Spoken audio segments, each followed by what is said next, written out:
Siamo in diretta, questa è praticamente una trasmissione speciale che abbiamo inteso mettere in piedi per informare i nostri telespettatori di qual è la situazione. Non posso dilungarmi in chiacchiere perché poi chi abbiamo in collegamento con noi dalla Cittadella è il direttore del Dipartimento Salute della Regione Calabria. Tra poco inizia una riunione voluta dal Presidente Santelli per fare il punto della situazione con tutti i responsabili delle aziende sanitarie e ospedaliere della Calabria. Quindi se mi date subito il collegamento facciamo il punto, c'è la nostra Isabella Roccamo, sì, facciamo il punto. Isa, intanto salutiamo il dottor Belcastro, quindi facciamo il punto su tutto, per favore, ti chiedo la massima trasparenza. Sì, buon pomeriggio ecco. Direttore. Vai. Ecco, siamo qui, come dicevi tu, con il dottor Antonio Belcastro. Tra poco, come anticipavi, inizierà questa riunione. Noi lo ringraziamo chiaramente per la disponibilità, perché in questo momento molto delicato è importante dare delle corrette informazioni. Allora, andiamo subito sul dato, il punto. Rimaniamo su 11 casi positivi accertati in Calabria, poi abbiamo un po' il quadro generale della situazione, dottor Belcastro. Sì, sono 11 positivi su 225 tamponi eseguiti finora. 225 tamponi significa 225 soggetti, perché magari ad una persona è stato fatto più volte il tampone, però sono 225 soggetti, 11 soli sono risultati positivi. Di questi 11, 8 sono ricoverati presso i 3 ospedali di Cosenza, Catanzaro e Reggio e 3 sono in isolamento domiciliare. Quindi insomma la situazione al momento, diciamo, è sotto controllo. È chiaro che i tamponi vengono fatti quotidianamente. Adesso sono in corso altri esami, altri test per altri tamponi nelle 4 microbiologie. Beh, è chiaro, perché ci sono stati poi anche i rientri, come dicevamo anche nel corso dell'edizione del telegiornale. Insomma, studenti, impiegati che vivono al nord sono rientrati nelle regioni del sud. È stato attivato, infatti diceva il dottore Belcastro, questo sito dove chi è rientrato da queste regioni del nord può autodenunciarsi e quindi fare il periodo di quarantena a casa, proprio per garantire la sicurezza delle altre persone, perché solo così si può arginare, no, la diffusione del virus. Il nostro motto è: contieni e distanzia, contieni l'espansione, la trasmissione, distanziando, tenendo contatti. Sì, non possiamo interrompere le relazioni sociali, ma con le cautele, la precauzione che il caso richiede, quindi con un senso di responsabilità e di civismo, di responsabilità rispetto alla problematica, alla criticità, alla malattia, ma anche di responsabilità nei confronti del prossimo, dei nostri familiari, dei colleghi. Cioè dobbiamo evitare comportamenti che non siano coerenti con quello che ci danno, le indicazioni che ci danno gli esperti, il Ministero, ma la stessa Regione con le ordinanze presidenziali. Certo, diciamo pure nel corso del telegiornale che già sono oltre 1000-1500 le persone che si sono autodenunciate. Ripetiamo anche il sito, dottore. emergenzacovid.regione.calabria.it per autocensirsi. A me autodenunciare non piace molto, è vero, ma perché sembra, cioè denunciare, dichiarare, comunicare, ecco, è una autocomunicazione, un'autocertificazione del proprio status di persona che è tornato in Calabria da ieri e negli ultimi 14 giorni precedenti dalla regione Lombardia o dalle 14 province indicate come ad alto rischio epidemiologico dal Consiglio dei Ministri. Queste persone hanno la possibilità, invece di chiamare il proprio medico di medicina generale, che avviserà il Dipartimento di Prevenzione, oppure telefonare al numero verde, quindi abbiamo più opzioni, abbiamo previsto la possibilità, visto che sono in maggioranza magari studenti che sono abituati ad utilizzare le tecnologie, quindi anche il web, di autocomunicare il loro rientro compilando una scheda di facile compilazione su questo sito che, ripeto, emergenzacovid.regione.calabria.it. Noi da ieri sera alle 19 fino a 5 minuti fa abbiamo visto che si sono autocensite 1650 persone. quindi 1650 persone che con alto senso di responsabilità hanno comunicato questo loro rientro. Ora saranno distribuite queste schede ai 5 dipartimenti di prevenzione delle 5 ASP e ai sindaci di ciascun comune, via PEC, e quindi nel rispetto della privacy, ma non siamo, perché devono essere messi in quarantena obbligatoria ai sensi della circolare presidenziale.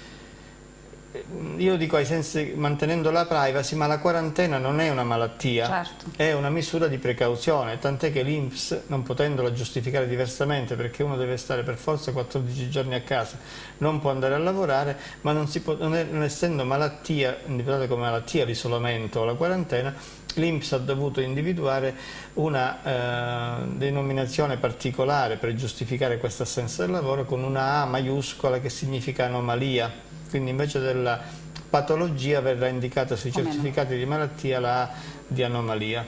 Certo, è creato anche a proposito di quarantena di oggi questa notizia di 60 medici del Cosentino che sono in quarantena perché in qualche modo sono venuti a contatto con il paziente ricoverato all'Annunziata di Cosenza e l'informatore scientifico che quindi ha fatto durante il suo lavoro il giro magari degli studi medici. Tranquillizziamo anche su questo punto, dottor Belcastro. Tranquillizziamo da 2 punti di vista. Innanzitutto si è verificato questo contatto, che non è un contagio ancora perché certo, non è stato effettuato il tampone sui medici. C'è un paziente positivo che ha avuto contatti con, fra le altre cose, fra gli altri con 60 medici della provincia di Cosenza, in particolare dell'area Cosenza-Rende, però questo contatto è venuto fra il 23 ed il 28 di febbraio.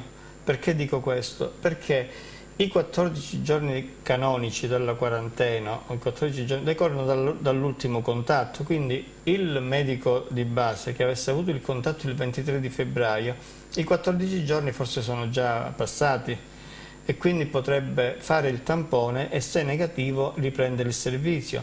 Quello del 24 è la stessa cosa. Quelli che hanno avuto il contatto il 28 forse dovranno aspettare qualche altro giorno ancora per poter, se asintomatici, fare comunque il tampone, perché visto che hanno una vita di relazione e anche e soprattutto dovranno vedere pazienti assistiti, è il caso che si faccia il tampone e se è negativo riprendono il servizio. Quindi si tratta di avere pazienza per qualche altro giorno ancora, per essere sicuri che da asintomatici, da pazienti sottoposti al tampone test negativo, riprenderanno servizi. È ovvio che anche 1 o 2 giorni crea problemi l'assenza del medico di medicina generale. Abbiamo supplito chiedendo, sta arrivando una PEC a tutti i medici di medicina generale delle zone limitrofe, di assistere per questi 2 giorni, e lo hanno sempre fatto. I medici di medicina generale hanno un grande senso di responsabilità, gli assistiti di questi medici sottoposti in quarantena, fermo restando che anche i medici in quarantena possono rispondere al telefono, prescrivere certo, per telefono, fare triage telefonici,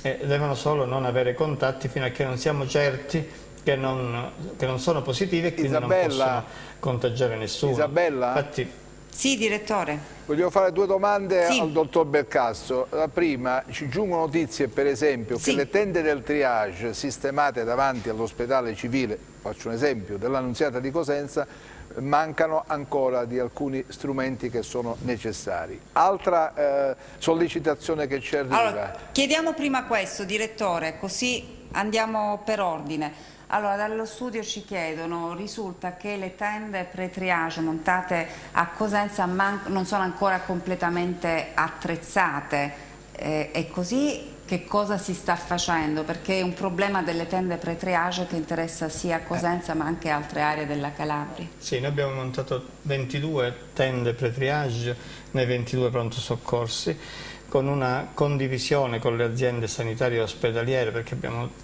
chiesto prima, intanto dovevamo individuare il sito dove collocarle, e però la garanzia che queste vengano seguite con un operatore sanitario e con qualche arredo è in capo alle aziende sanitarie che stanno provvedendo, non tutte, molte sono già attrezzate, alcune sono un po' in ritardo, però il triage campale, il pre-triage, non deve essere un vero e proprio triage, un vero e proprio soccorso, serve solo ad evitare che la persona con sintomi influenzali, con una simile influenza, con qualcosa che possa far pensare, se a questa si abbina magari la provenienza da una delle 14 province o dalla Lombardia, ad un probabile caso di coronavirus, a fare aspettare le persone in questo pre-triage e poi eventualmente o fare lì il tampone o accompagnarle direttamente dopo aver preso tutte le precauzioni, usando quindi tutti i dispositivi di protezione individuale nel reparto di malattie infettive se dovesse esserci più di un sintomo oltre alla provenienza. Quindi basta poco per arredare le tende pre-triage, però basta poco per arredarle, ma servono molto. Ecco, sì, e tra poco tra l'altro incontrerete anche le aziende sanitarie ospedaliere della Calabria, quindi magari sarà... Oggi alle 15 c'è la videoconferenza con il Presidente del Consiglio dei Ministri e con i Ministri della Salute, degli Interni, ma anche tutti i Presidenti di Regione. La nostra Presidente è già in collegamento, io la raggiungerò fra poco, e alle 16 incontreremo le aziende sanitarie ospedaliere proprio per comunicare loro questo piano e soprattutto sensibilizzarle su questo aspetto del pre-triage. Quindi sarà uno degli argomenti... Sì. Quindi la riunione sarà tenuta in una sala molto grande per mantenere le distanze di sicurezza e quindi rispettare la norma. Avevamo provato a farla in videoconferenza, ma c'erano delle difficoltà tecniche, ma stiamo evitando anche noi di avere contatti. Certo. Ecco. Isabella? Direttore, l'altra domanda. Sì, la domanda è questa. Adesso si spogli dal ruolo che ricopre, da cittadino calabrese, conoscendo la situazione del sistema sanitario calabrese, le chiedo, devi chiedere al direttore se si sente preoccupato oppure no. Allora, spogliandosi dal suo ruolo come cittadino calabrese, semplice cittadino calabrese, vedendo com'è la situazione della nostra regione, che purtroppo ha avuto anche un po' di problemi, lei si sente tranquillo o no? Allora, io al momento mi sento tranquillo, la situazione fino a ieri per la verità era molto sotto controllo. Il nostro sistema sanitario è ovvio, voglio dire che funziona benissimo, sarebbe da sciocchi e da incoscienti. Diciamo che 10 anni di commissariamento si fanno sentire soprattutto in termini di risorse umane che mancano. Però adesso stamattina abbiamo ricomunicato i dati del personale che ci serve al Ministero, i dati delle attrezzature. Quanto personale serve? Chiedo scusa. Ma noi abbiamo chiesto oltre 200 persone, insomma, ma speriamo che ci danno... Sì, noi abbiamo fatto delle simulazioni sulla base di loro, ce l'hanno chiesti con particolare riferimento alle 3 discipline che potrebbero essere interessate, cioè le terapie intensive, la pneumologia e le malattie infettive. Quindi anche in rapporto ai posti letto attivabili immediatamente, che loro ci hanno chiesto, e noi riusciamo ad attivare immediatamente, perché li attiveremmo dove già esistono, quindi nelle 11 rianimazioni degli 11 nostri ospedali, aumentare del 50% i posti letto di rianimazione, che non è poco. Quindi per questo abbiamo chiesto anche le tecnologie e poi abbiamo un aumento del 100% invece dei posti letto delle malattie infettive e della pneumologia. In base a questo abbiamo chiesto specialisti in anestesia e rianimazione, pneumologia o malattie dell'apparato respiratorio e malattie infettive, oltre che infermiere OSS. Altro non potevamo chiedere, biologi per le microbiologie per esempio, mentre non è previsto il tecnico di laboratorio, non ce l'hanno fatto chiedere, provvederemo diversamente. Quindi diciamo che noi stiamo seguendo da una parte le indicazioni ministeriali, le ordinanze, le circolari, il DPCM, i decreti legge, stiamo facendo di nostro pure con le ordinanze nostre. Adesso uscirà un decreto del Presidente della Giunta regionale che insieme al Dipartimento darà queste linee guida, queste direttive a tutte le aziende, quindi il famoso piano dell'emergenza coronavirus per la Regione Calabria, che sarà presentato prima alle aziende e poi subito dopo condiviso con le aziende e poi subito dopo pubblicato. E come cittadino ritengo che la Calabria sta facendo di più di quello che potrebbe fare, proprio sapendo che parte da una situazione svantaggiata. Quindi i prossimi step saranno: noi stiamo cercando di non ingolfare gli ospedali hub, perché possono sempre servire, di liberare posti negli ospedali, SPOC e hub, di attrezzare le terapie intensive, di attrezzare soprattutto, come alcuni reparti come la pneumologia, le malattie infettive, la medicina interna, come reparti di subintensiva. Infatti abbiamo chiesto anche degli ausili che non sono, degli ausili meno invasivi rispetto alla terapia intensiva, alla rianimazione vera e propria, da mettere, che possono essere allocati nei reparti di degenza ordinaria, e poi aumentare i posti di terapia intensiva. Stiamo anche però abbiamo individuato, li comunicheremo fra poco, degli ospedali cosiddetti Covid, per ciascun'area uno o più ospedali Covid, ovvero ospedali che già funzionavano ma erano sottoutilizzati, e quindi liberarli dai pochi posti letto che c'erano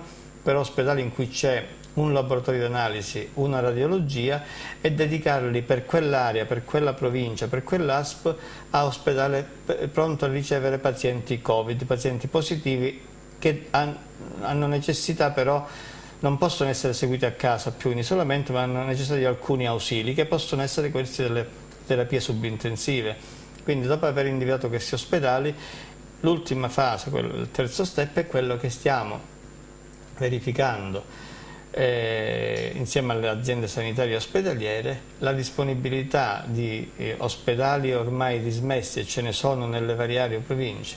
La Presidente è stata in contatto stamattina con l'Agenzia per i beni confiscati per vedere gli eventuali, e abbiamo avuto la disponibilità per la ricezione in alberghi o strutture pubbliche già dotate di letti, di stanze con bagni, eccetera, che possono essere utilizzate per un'eventuale quarantena generalizzata, dove non c'è bisogno di assistenza sanitaria, dove in quei casi in cui non sarà possibile fare una quarantena a casa, un isolamento a casa per diversi motivi, e quindi invece di fare le tende da campo attrezzare delle strutture ricettive vere e proprie. Perfetto. Isabella. Direttore, volevi aggiungere qualcosa? Sì, io volevo chiedere però al direttore Belcastro, direttore, che bisognerebbe fare presto, insomma le richieste sono state fatte, però 200... bisogna agire al più presto. Vediamo la domanda da studio. Sì, ma voglio dire, mi pare esiguo il numero di 200, cioè il governo non ci tratta benissimo, cioè va bene tutto quello che ha detto il dottor Belcastro, gli ospedali che sono stati dismessi possono essere riattivati, messi in funzione. Mi preoccupa la questione legata alla terapia intensiva, non abbiamo molti posti, ma poi chi ci mandi? Dove sono tutti questi medici? Bisogna far presto, mica possiamo aspettare tutto il percorso, tutto l'iter burocratico. Qui dobbiamo agire. Quello infatti che chiedevo, insomma bisogna fare presto, però dicono da studio 200 persone in più sembrano pochine rispetto alla situazione calabrese, quindi il governo forse non ci sta trattando benissimo. No, ma noi poi abbiamo una serie di graduatorie di idonei dai quali probabilmente in analogia a quello oltre i 200, a quello che è successo per i terremoti, per esempio, loro ci faranno fare queste assunzioni in deroga al piano delle assunzioni e quindi alla spesa per il personale che ci è autorizzato. Quindi così come il governo è stato autorizzato ad andare in deroga alla percentuale di deficit, noi andremo in deroga alla percentuale di assunzioni che potremmo fare tutte le regioni. Quindi quando andremo a determinare il disavanzo dell'anno 2020, questa parte di spesa sarà stralciata e non sarà considerata come spesa. Quindi non saranno solo 200, ma 200 più. Di più. Insomma, però bisogna fare presto, come le dicevo, dottor Belcastro, perché chiaramente non si può aspettare la burocrazia. Noi in questi casi siamo in una situazione di massima attenzione. Noi avevamo preparato il piano che volevamo presentare, ovviamente la chiusura della Lombardia e l'esodo di ritorno che c'è stato ci ha costretto a lavorare, come d'altra parte succede spesso negli ultimi tempi, di sabato notte, domenica notte, per preparare il piano, ma oggi che lo presenteremo abbiamo degli spazi già adeguati, voglio dire. Già da l'ultima domanda voglio fare. Le prime misure per contenere eventualmente. Le prime misure, la prima misura quale sarà? Ecco.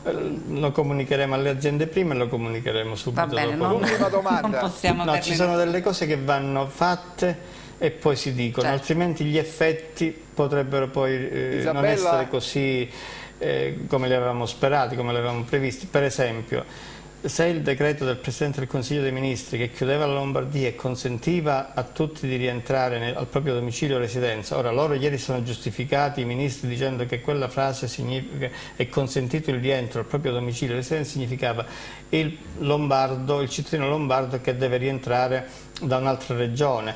Molti l'hanno intesa come: io ritorno al mio domicilio in Calabria e prima che chiudano le frontiere, e questo ci ha colto di sorpresa, però avendolo preannunciato prima, qualcuno ha detto, l'ufficio stampa della regione Lombardia l'ha diffuso prima, ha consentito, ha permesso che decine di migliaia di corregionali siano rientrati. Questo abbiamo dovuto ha fatto precipitare un po' la cosa, ma siamo ancora in una fase, voglio dire, gestibile, cioè non è che tutti quelli che sono rientrati sono positivi, certo. E succederà sicuramente che il dato, per esempio, sugli isolamenti volontari domani subirà un'impennata con il dato di oggi. Noi già da ieri ad oggi siamo aumentati di circa 200 con gli isolamenti volontari, a parte i 60 medici che fanno certo. Già di loro un numero. Noi siamo passati dai 492 ai 719 oggi in isolamento volontario.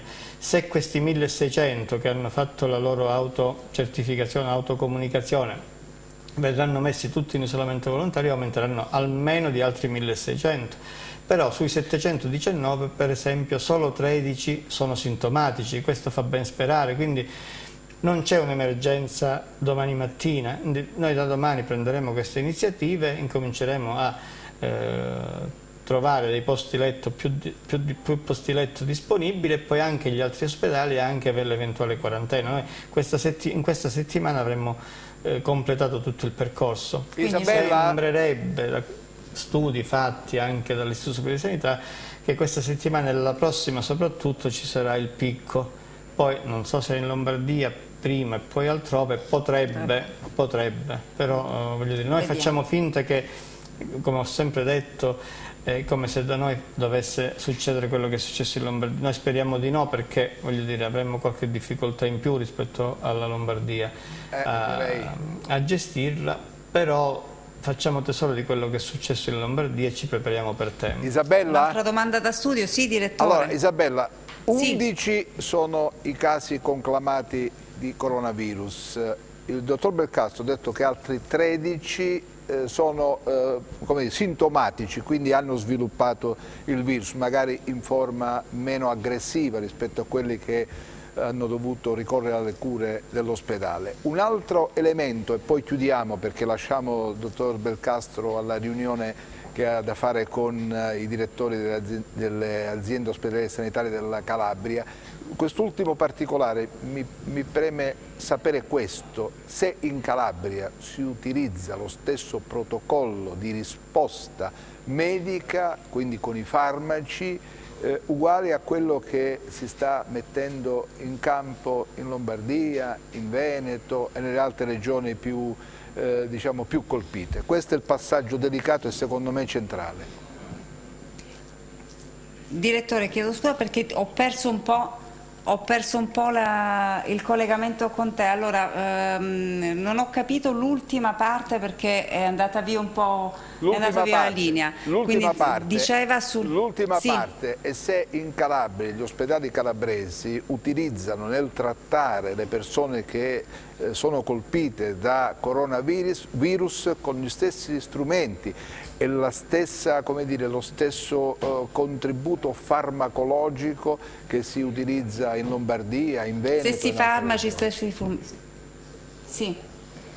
Allora, chiedevano, adesso abbiamo intanto questi 11 casi conclamati, lei parlava di altri 13 casi sintomatici, delle persone che sono in isolamento. In isolamento, ecco. E poi se i pazienti trattati in Calabria hanno gli stessi strumenti, gli stessi farmaci, vengono trattati con gli stessi strumenti, gli stessi farmaci che vengono utilizzati nelle altre regioni come Lombardia, Veneto, eccetera. Nel corso delle varie riunioni che si sono fatte con gli esperti, i nostri infettivologi piuttosto che epidemiologi, direttori sanitari 118, direttori della prevenzione, è venuta fuori questa cosa che la Società Italiana di Malattie Infettive e Tropicali della regione Lombardia aveva emanato delle linee guida, perché il problema è stato lì, voglio dire, non c'erano prima perché questa cosa non si era mai verificata. E noi abbiamo dato, seppur linee guida di una società scientifica di una sola regione, non della società scientifica nazionale, abbiamo detto ai nostri medici, ai nostri infettivologi di valutare e di utilizzare eventualmente quelle linee guida e quindi anche quei farmaci, perché sono previsti una serie di farmaci, fra cui gli antiretrovirali e altri. Stessi farmaci, certo, quindi non c'è una certo, distinzione tra nord, no, centro e sud? Assolutamente no. Invece parlando invece degli 11 casi conclamati e quei 13 invece che sono sintomatici, finché rimangono sintomatici gestibili a casa è normale. Cioè nel senso che hanno febbre? Hanno qualche sintomo, magari qualche decimo però di febbre. Però non è accertato? Non sono ancora da ricovero. Per esempio, uno dei casi sintomatici, dei casi positivi, la coppia di Vibo di ritorno da un comune del Pavese, per esempio, tutte e due venivano seguite a casa in quarantena e uno dei due coniugi ieri, avendo riferito al triage telefonico quotidiano dei sintomi ulteriori, per lo stesso è stato disposto il ricovero presso il reparto di malattie infettive di Catanzaro, ma non sta male, voglio dire, ha qualche sintomo in più. Per la verità il primario di malattie infettive mi ha detto forse non era da ricovero ancora, però ormai c'è la psicosi, non si sa come evolve questa patologia, questa malattia, e quindi è stato disposto il ricovero. Finché ci sono posti letto disponibili anche certo. Questo va bene. Parliamo del dato numerico proprio per quanto riguarda la positività al Covid-19, quindi in Calabria, facciamo un riepilogo, sono 11. Sono 11, 8 ricoverati e 3 seguiti a domicilio. Ecco, quindi dove è stata accertata insomma, la positività a questo virus. Sì. Non so se avete altre domande, direttore. No, volevo sapere se l'altro positivo al coronavirus che ha registrato l'ospedale civile dell'Annunziata di Cosenza è collegato al paziente di Rende oppure si tratta di altra provenienza? Il paziente di ieri sera. Allora, chiedevano da studio se il paziente è risultato positivo ieri sera al Covid-19 è collegato al primo paziente di Rende oppure ha avuto un'evoluzione diversa. Se è stato collegato ad un paziente dell'area di Corigliano. Ecco, quindi quello che era stato ricoverato... Positivo precedentemente, già ricoverato e dichiarato positivo qualche giorno prima. È una paziente che ha avuto un contatto con il positivo di Corigliano. Il tampone è stato fatto all'ospedale di Corigliano, ma è della zona, non è di Corigliano. Quindi insomma non è collegato a quello di Rende? No, ecco. no. Però finora abbiamo trovato sempre i contatti, quindi ecco. sì, questo è positivo voglio dire una parola forte in questo caso.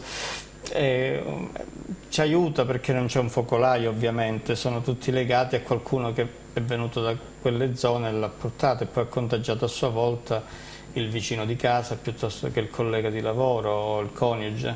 Ecco, da qui io volevo chiudere, non so se ma le persone del caso, da quello che ci ha detto. Isabella, ci ha detto l'importanza di attenersi alle forme di distanziamento sociale. Ecco. Le persone che abitano il virus e distanzia i rapporti. Le persone che abitano stabile dove viveva la persona di Rende contattata sono state tutte controllate, hanno fatto i tamponi a quelle altre famiglie o no? Ecco, le persone che vivono nello stesso stabile dell'informatore scientifico a Rende sono state controllate, insomma sono stati effettuati i tamponi, sono sotto sorveglianza attiva. Cosa sta succedendo? Perché c'è anche un po' di apprensione anche tra le persone. Allora, sono stata fatta l'intervista al paziente, mi pare, credo anche alla moglie, insomma, e tutti coloro i quali sono stati dichiarati nell'intervista come contatti, anche se lontani, è il caso dei 60 medici, sono stati contattati, sono stati intervistati a loro volta e se avevano avuto un contatto stretto, così come definito dal Ministero della Salute, cioè a meno di 1 metro di distanza, oppure un abbraccio piuttosto che un bacio, un contatto per il quale c'è potuto essere la trasmissione di goccioline di saliva, ma anche la stretta di mano, perché poi il problema qual è? Che la mano poi ce la portiamo agli occhi, alla bocca, certo, eccetera. Allora, tutti quelli che hanno avuto un tipo di contatto abbastanza diretto, ma inizialmente il Ministero diceva un contatto stretto, e per contatto stretto si intendeva faccia a faccia.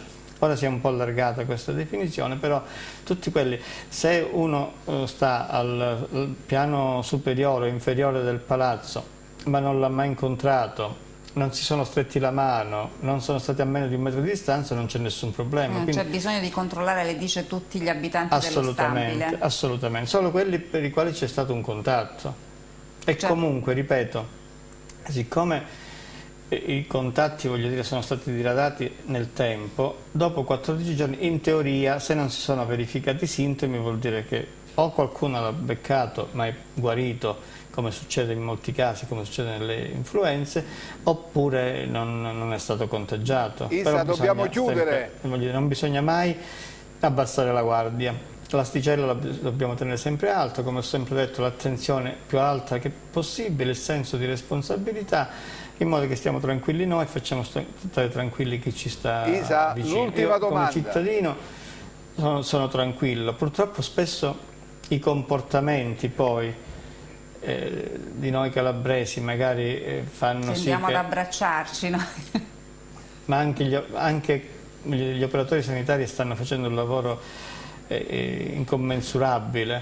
Qualcheduno però ogni tanto magari sgarra, per cui Isabella? io dico, quando c'è un solo sintomo che può fare pensare anche lontanamente ad un probabile contagio da coronavirus, utilizziamo tutte le precauzioni, non siamo superficiali, non pensiamo, no, ma questa è una banale influenza, no, ma questa è una polmonite batterica e non virale, e quindi il paziente lo mandiamo a fare la radiografia a passeggio per l'ospedale senza le dovute precauzioni. Isabella? Facciamo finta che potrebbe essere anche un contagio da coronavirus e prendiamo tutte le precauzioni, sia gli operatori sia il paziente, facciamogli indossare tutti i dispositivi di protezione individuale in modo da stare più tranquilli tutti quanti. Abbiamo un'altra domanda da studio, poi la lasciamo. Poi chiudiamo. Capiamo che deve... I direttori... I commissari... la sta aspettando la Presidente, sì, al volo. Andiamo via. I commissari delle aziende sanitarie e quelli degli ospedali devono avere delle direttive in modo tale da limitare l'accesso alle strutture, perché sennò diventa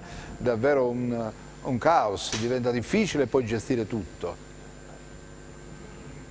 Certo, i commissari delle aziende sanitarie ospedaliere devono avere anche delle direttive per limitare poi l'accesso nelle strutture in questa fase. Sì, sono quelle che abbiamo dato e che ha dato anche il Ministero e che confermeremo nella disposizione che consegneremo loro stasera. Perfetto, Grazie, direttore, Isabella. se non c'è altro so che lo stanno aspettando. Sì. Grazie, è stato gentilissimo, grazie per essere stato con noi un bel po'. Grazie. Ringraziamo Isabella, Mario, che hanno viaggiato, lavorato, lo fanno con abnegazione, senza rinunciare a quello che è il nostro dovere, quello di informare i cittadini. C'è il sindaco di Rende qui con me che era particolarmente attento al passaggio relativo proprio alla situazione rendese, no? Assolutamente sì, siamo in contatto peraltro con tutte le strutture, con l'ASP e tutte le strutture. Devo dire siamo nell'ordine di 2 riunioni al giorno proprio per fare il punto della situazione, vedere qual è la situazione reale e oltre che ovviamente l'aspetto di natura prettamente medico, che ovviamente è demandato agli organi preposti, noi ci stiamo preoccupando anche di rassegnare quelle che sono le indicazioni che l'amministrazione fa verso i cittadini. Ci vuole grande senso di responsabilità, possibilmente al di là del fatto che bisogna stare a casa, soprattutto se si viene da fuori o dalle zone rosse, che lì c'è una ordinanza che va seguita, ma devo dire, se è possibile stare a casa, stiamo tutti adesso lo facciamo. Siamo tutti Intanto a casa. sono arrivate tante domande anche per Belcastro, ma molte le abbiamo già sviluppate nel corso di questa lunga chiacchierata. Intanto giustamente dicono: ma gli operatori sanitari sono senza guanti, senza mascherine, com'è possibile non proteggere? Ma mi pare che in un passaggio Belcastro abbia detto che provvederanno, insomma, chissà quando, ma insomma provvederanno. Poi le assunzioni, le graduatorie, ne ha parlato delle graduatorie, infermieri, OS e medici saranno assunti, sapremo più tardi, quando sarà reso noto il testo del piano, quando avverrà questo. E poi ancora la questione del divulgatore scientifico negli studi medici, ne parleremo tra un attimo perché dovremmo essere in linea con il segretario del sindacato dei medici di base. Mi piace chiamarli medici di famiglia perché poi c'è questa familiarità che si crea, sono 60 nell'area del Cosentino che sono in quarantena, quanto durerà, come dovranno fare i pazienti, con tutte cose che chiederemo al dottor Di Gianna. Non so se siamo già in linea con lui o mandiamo prima la pubblicità. Pronto? Io ci sono. Ah, ecco qua. Scusami, ti ho fatto attendere perché abbiamo avuto questo collegamento in diretta con il direttore generale del Dipartimento della Salute. Allora, sei in contatto con i 60 medici perché sei il loro segretario provinciale. Ecco, intanto come stanno, cosa sta accadendo e da quanto tempo è che sono in quarantena volontaria? Allora, diciamo subito che li saluto tutti affettuosamente perché siamo vicini a ciascuno di loro, però voglio subito tranquillizzare i loro pazienti e tutta la cittadinanza, diciamo, della provincia di Cosenza. I medici stanno tutti quanti bene, quindi devono subire, tra virgolette, la quarantena perché sono venuti a contatto con un paziente positivo, però nel giro dei 3-4 giorni dovrebbero riprendere le attività di tutti gli ambulatori. Quindi tranquillizziamo anche i pazienti perché già sono passati 14 giorni più, per molti oggi finisce, per molti oggi, per altri domani, per altri mercoledì.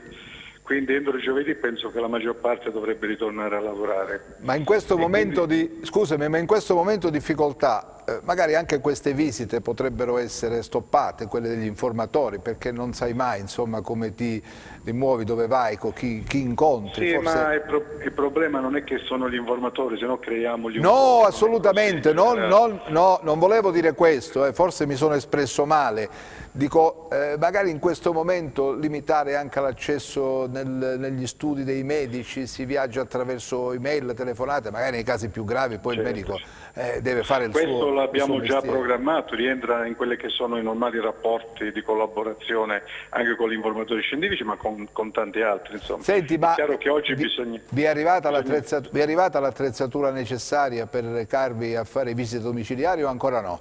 Allora ragioniamo delle cose pratiche. Noi non abbiamo dispositivi di protezione individuale.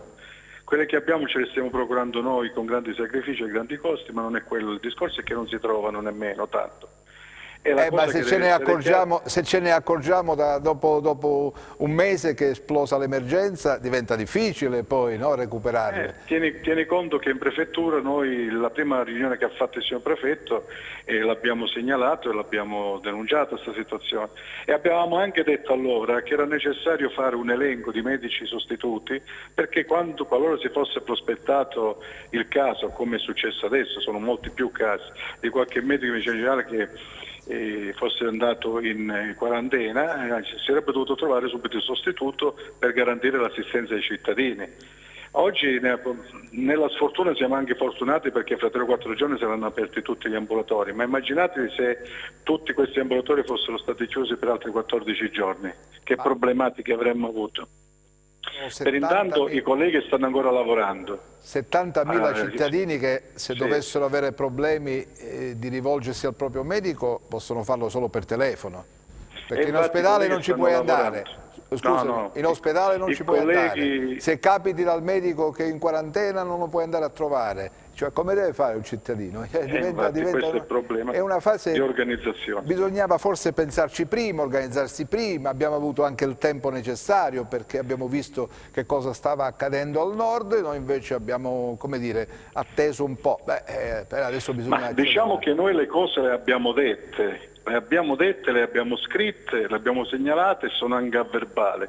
Noi avevamo detto già 15 giorni fa che bisognava fare un task force per andare a visitare per esempio i pazienti con malattie respiratorie nelle case, a domicilio, tutti quanti attrezzati per evitare qualsiasi forma di contatto, di contagio, diciamo, e evitando, tenendo i medici di famiglia anche e soprattutto per la gestione dell'ordinario, anche per tutte le altre patologie e tutti gli altri pazienti. Fermo restando che i medici di famiglia continuano a fare, oggi io ho visitato 7-8 persone con le patologie respiratorie, ho visitato altre 20 o 30 persone, ho fatto le mie ricette, ho avuto centinaia di telefonate, ho avuto da risolvere e da gestire anche questa faccenda dal punto di vista organizzativo. Questo tutti. I colleghi che sono lì adesso in quarantena stanno lavorando telefonicamente, stanno usando il telefono per avere rapporti con i loro pazienti, stanno facendo ricettazione per chi ha bisogno tramite mail, stanno utilizzando altri sistemi e diciamo che altri si sono resi disponibili per eventualmente visitare i pazienti se ce ne fosse bisogno. Ecco il motivo per cui il territorio andava organizzato e noi abbiamo un accordo regionale di 2 anni fa che prevedeva l'organizzazione di quelle aggregazioni funzionali che avrebbero potuto dare grande risposta. Non è stato ancora firmato, dillo. Ma per l'amor di Dio. Perfetto, grazie, ti ringrazio, sei sempre molto gentile, puntuale nelle tue cose, mi piace perché dici le cose come stanno, non ti nascondi, non sposi. Una cosa sola Attilio volevo dire, a proposito delle radiografie, che il dottore Bercastro alla fine ha detto, sai, se c'è un minimo dubbio mandate a fare le radiografie, e insomma, mi pare che la risposta gliel'abbia data tu. Oggi è molto difficile mandare una persona a fare una radiografia se non segui determinati percorsi che sono molto difficili. L'altro ieri mi ha chiamato un collega che ha avuto problema a mandare una paziente giovane a fare una radiografia perché non sono attrezzate, perché mancano questi triage pre-pronto soccorso, perché manca l'organizzazione di come accogliere una persona con questo tipo di patologie, per cui il rischio del contatto è sempre molto alto. Ma non lasciamo stare che possa essere coronavirus, diciamo che 8 volte su 10 non lo è, ma noi lo dobbiamo trattare il paziente come se lo fosse, quindi in questi momenti tutti i pazienti con patologie respiratorie devono essere trattati in un certo modo. Grazie, come sempre Grazie per la tua puntualità. C'è il dottore Gianfranco Filippelli qui con me, poi mi racconta che hanno limitato l'accesso per somministrare l'accesso dell'utenza oncologica. È oncologica, è una cosa gravissima questa qui. Pensate quanti pazienti ci sono e a quali sofferenze, se dovesse continuare questo stato di emergenza, si va incontro. Ma ne parleremo poi con il dottore Filippelli. Ho qui con me anche un biologo, ma è così contagioso, immediato, viscido questo virus, in una battuta.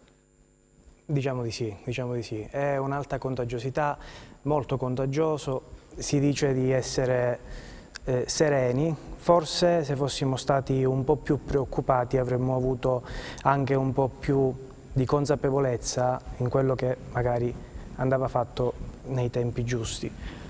L'urgenza era quella di ieri, non quella di domani. La pubblicità tra poco.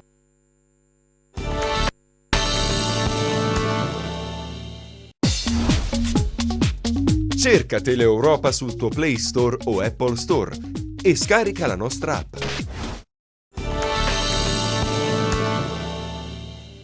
Intanto ci chiama molta gente, ci dice tante cose, ci ha chiamato anche un operatore del 118, dice anche noi siamo senza mascherine, senza protezione, e mi chiedo allora che cosa è stato fatto fino ad oggi. Bisognava intervenire prima, bisognava attrezzarsi, bisognava dare risposte, prepararci. Da quello che ho sentito dal direttore del Dipartimento mi pare che la macchina si stia mettendo in moto ora. Tenete conto che per esempio nell'ospedale noi abbiamo un commissario che arriva da Bergamo, sale, scende, viene da Bergamo, si capisce, dove arriva bisogna fare il tampone, le cose, senza fare quarantena, insomma anche qui bisogna capire bene dove stiamo andando e che cosa stiamo facendo. Il momento è serissimo, non è allarmismo, guardate, perché non c'è bisogno di fare allarmismo, però alzare la guardia sì. Essere pronti sì, muoversi con determinazione rispettando le regole che ci hanno dato gli esperti della materia, bisogna farlo. Vedere tanti giovani che si ritrovano per strada la sera ancora a chiacchierare così, tutti ammucchiati uno sull'altro, non va bene, così come non va bene ritrovarsi al supermercato con tanta gente in spazi ristretti a fare la spesa. Vanno prese delle misure a costo, come dire, di essere rigidi, di prendere dei provvedimenti, ma deve essere fatto, dobbiamo farlo. Questo è il momento in cui il cittadino deve utilizzare la testa, deve mettere in campo tutta quella che è la sua attenzione verso certe cose, perché guardate, non è un videogioco, non è quello che abbiamo visto al nord come se fosse una cosa che appartiene solo al nord del paese, non è così, dobbiamo essere vigili, attenti, prendere le precauzioni, non scherzare, perché questo è un virus subdolo, molto subdolo, e colpisce quando meno te lo aspetti. Prima di sentire il dottore Filippelli c'è una telefonata, velocissima, pronto? Pronto? Sì, prego, veloce. Pronto? Però. Sono Giovanni Lopez, buongiorno, sono un operatore sanitario dell'Annunziata. Sì. Tra parentesi, pronto? Sì, la sento perfettamente. La sento perfettamente. Ok, allora mi presento ancora meglio perché sono un componente dell'RSU pure, della CISL dell'Annunziata. Allora io volevo fare capire una cosa. Intanto una cosa importante, soprattutto una segnalazione fatta anche da me stamattina in direzione, ed è quello che intanto c'è troppo accesso di utenti in ospedale, troppi, non c'è controllo sugli utenti che entrano in ospedale e soprattutto non ci sono le uscite, i varchi degli ospedali non sono controllati. Allora se noi mandiamo i nostri figli, li portiamo a casa e limitiamo gli accessi a tutti, in ospedale non si capisce perché non c'è una limitazione a questi accessi. Grazie per questa denuncia che noi abbiamo amplificato attraverso la trasmissione. Poi? No, volevo dire, e inoltre che si metta subito in atto la tenda, scusa lo dico da operatore, direttore, sì. Che si metta subito in operativa la tenda, prima di tutto, perché è importante per un triage serio e soprattutto, mi scusi se mi permetto, che si facciano meno parole e come ha detto lei che si cominci a dare un'operatività a questo sistema di emergenza. Grazie, resto a disposizione. Grazie a lei. Allora, è quello che diceva il dottore Gianfranco Filippelli, proprio l'accesso all'ospedale. Certamente, è stato giustissimo l'accenno che lei ha fatto al dottor Belcastro, a Catanzaro, presso il Dipartimento, perché proprio forse i commissari che sono stati nominati a guidare le aziende forse ancora non hanno recepito bene questo problema che noi viviamo quotidianamente come se fossimo in trincea. Bisogna assolutamente limitare gli accessi, uso il termine, impropri in ospedale.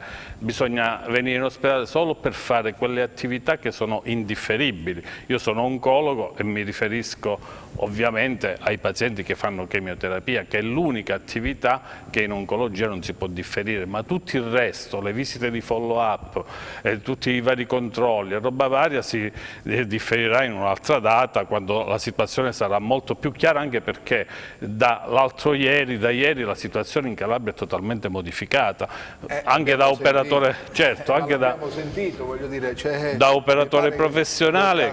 Appunto, fino all'altro giorno ero relativamente tranquillo, un solo caso nella provincia di Cosenza a Cetraro che veniva dal focolaio, un atto incosciente, però ahimè c'è stato, e non c'era una grossa dimensione epidemiologica.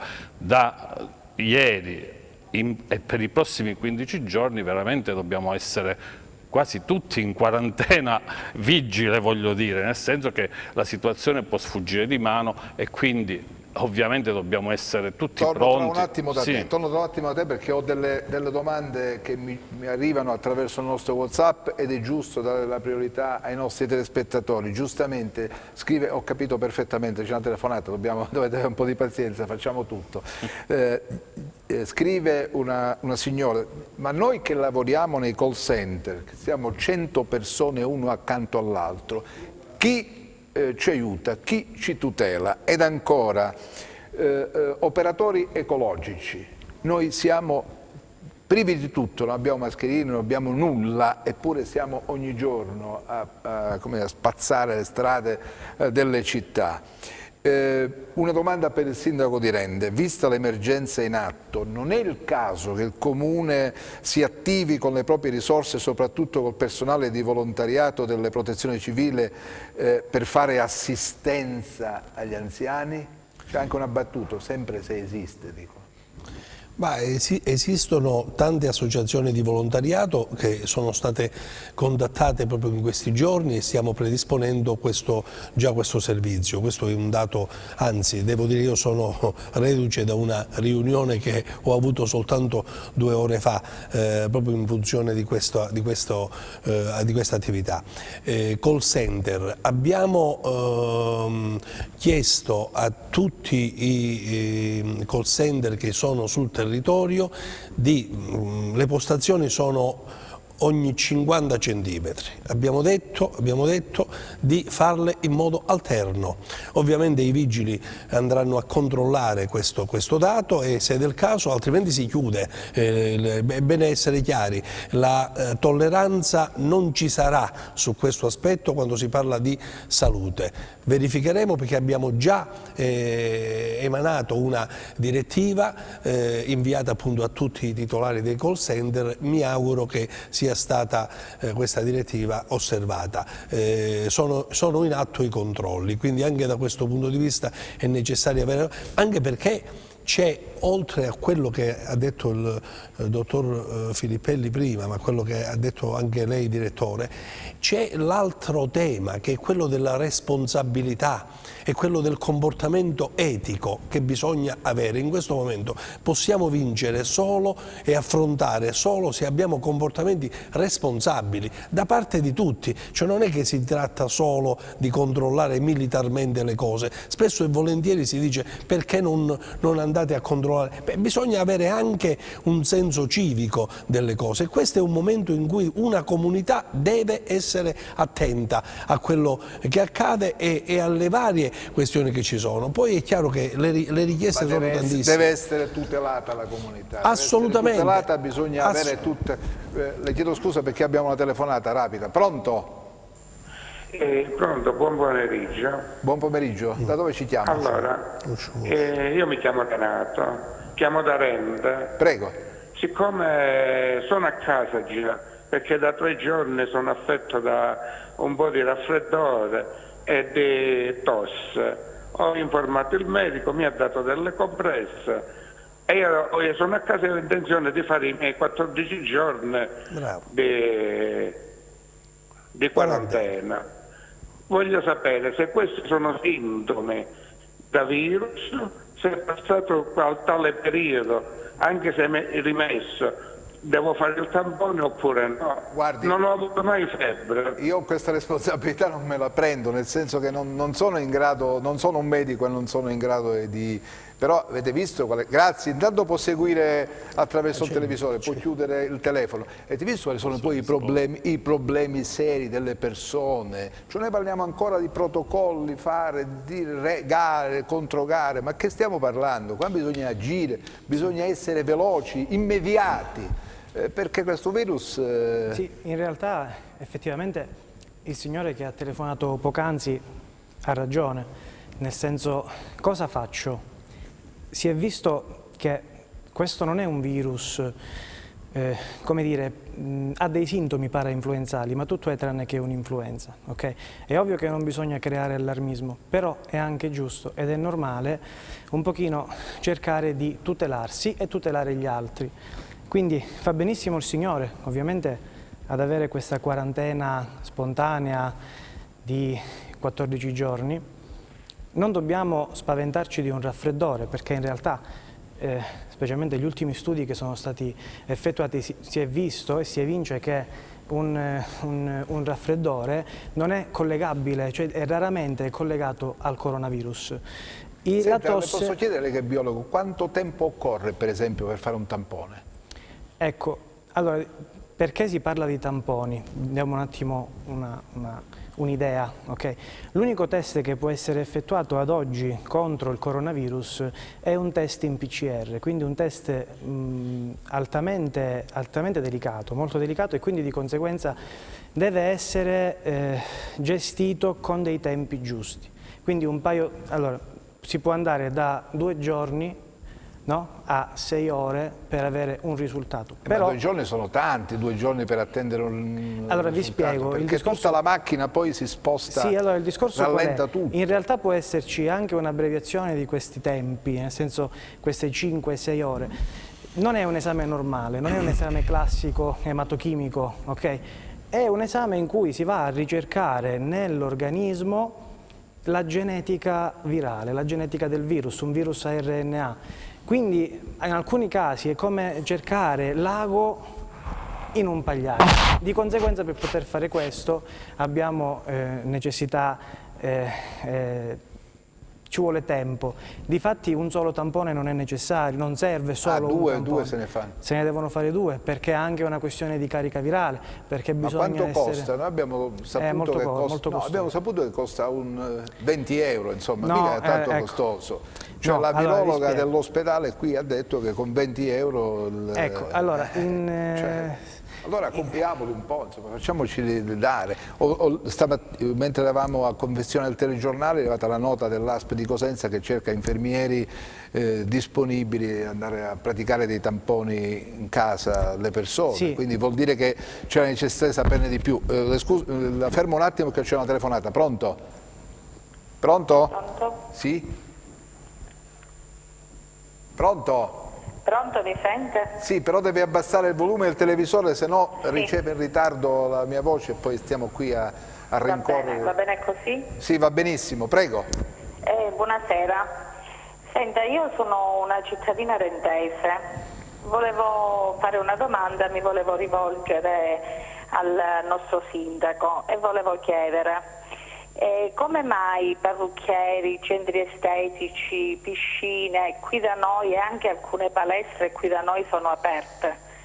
Perché rappresentano veicolo di trasmissione di questo virus. Come mai non c'è un'ordinanza per cui per una settimana queste attività si possano fermare per fare in modo che siamo ancora di più tutelati? Si parla tanto di stare a casa, quindi... io sono benissimo, anche una docente, grazie signora. I ragazzi non vanno a scuola e poi magari vanno in piscina, vanno nei centri estetici, vanno nelle palestre. Grazie, abbiamo capito, prego. Devo dire che innanzitutto ci sono delle norme che sono state già emanate dal governo e quindi ci sono attività che sono indicate espressamente e sono in questo periodo sono chiuse. Ovviamente quello che si farà poi è monitorare quali possono essere gli altri esercizi che devono essere limitati. Per quello che so mi pare che la piscina comunale è chiusa, ma ovviamente sarà una verifica che farò, così come le palestre devono assolutamente, credo, essere chiuse. E a tal proposito, mi premeva anche questo aspetto meglio evidenziarlo, noi stiamo oggi intervenendo su un dato essenziale che è la salute. E fuori da questo ovviamente non ci può essere altro, però stiamo già predisponendo misure atte anche a come dire, sorreggere e tutelare per esempio le attività che stiamo chiudendo, che sono state peraltro chiuse con decreto anche del Presidente del Consiglio. E lì io ho chiesto agli uffici dei tributi di Rende di sospendere l'invio delle cartelle, così come credo vada fatto un appello per tutte le attività che sono in fitto come locali ai proprietari di almeno ridurre del 50% il fitto nel momento in cui viene chiusa un'attività, perché chiudere un'attività è anche questo un momento di grandissima crisi e di grandissimo dato. Quindi questi sono gli elementi, fermo restando che ovviamente le cose che ha segnalato la cittadina vanno assolutamente monitorate. Noi, come avevamo detto prima e confermato anche nel corso del telegiornale, c'è la conferma dell'altro caso di coronavirus a Reggio Calabria. Si tratta di un dipendente di un istituto clinico cittadino, lo ha comunicato lo stesso direttore di questo centro, lavora insieme a altre 14 persone e immediatamente le 14 persone si sono messe in quarantena, è una quarantena volontaria perché rischiano, magari speriamo che tutto si risolva al meglio. Abbiamo una telefonata, pronto? Pronto, buonasera. Prego. Dunque, la mia domanda è questa: io non so se sia vero, però so di molti casi di coronavirus asintomatici, cioè io ho il coronavirus, sono da farmi magari il test, scopro di averlo, però non ho sintomi, non ho tosse, non ho nessun tipo di sintomo. Nel caso in cui una persona ha il coronavirus asintomatico, non c'è il pericolo, numero uno, che sia inconsapevole di saperlo, numero uno, perché non ha sintomi, numero due, se si trasmette. Perché per esempio io frequento una palestra, vado, per esempio mettiamo caso che c'è qualcuno che ha un coronavirus asintomatico, io magari sto lì e rischio di prenderlo. Quindi il livello di contagio e di trasmissibilità nel caso in cui si ha un coronavirus asintomatico. Questa è la mia domanda. Sì. Prego. Posso? Sì. È una domanda giusta, più che giusta, perché in effetti ultimi studi, ma esistono in letteratura degli studi che sono stati pubblicati qualche giorno fa di un'università dell'Hokkaido in Giappone, che effettivamente ha evidenziato come anche pazienti asintomatici possano trasmettere il virus subito dopo 4-5 giorni dalla prima esposizione, quindi dalla prima infezione. Però voglio dire in maniera ridotta rispetto a è ovvio che è una maniera, però ancora non ci sono dati. Con gli occhi ti deve trasferire. Allora, ancora non ci sono dati in letteratura che ci permettono di dire questo, cioè non abbiamo il dato che ci ha fatto capire da poco che e che poi è stato anche il problema del contagio rapido che c'è stato, cioè non avere idea di chi può trasmettere il virus. In questo caso i pazienti asintomatici possono trasmetterlo. È ovvio che bisognerà capire se è a parità per esempio di un paziente sintomatico o meno, però assolutamente sì. Forse di meno, insomma. Speriamo di meno, sicuramente, però dobbiamo attendere, chi non ha dobbiamo sintomi, attendere la letteratura. No, perché dici no? No, perché c'è l'elemento individuale che dipende la reazione. Ma con gli occhi devi trasmettere, devi stringergli la mano, come fare? Al paziente, se è positivo, anche se è asintomatico, trasmette attraverso le goccioline, quindi col respiro comunque il virus. Poi chi lo riceve è in base alla propria condizione fisica che risponde. Scusami, fammi capire, la differenza lo fa il sistema immunitario?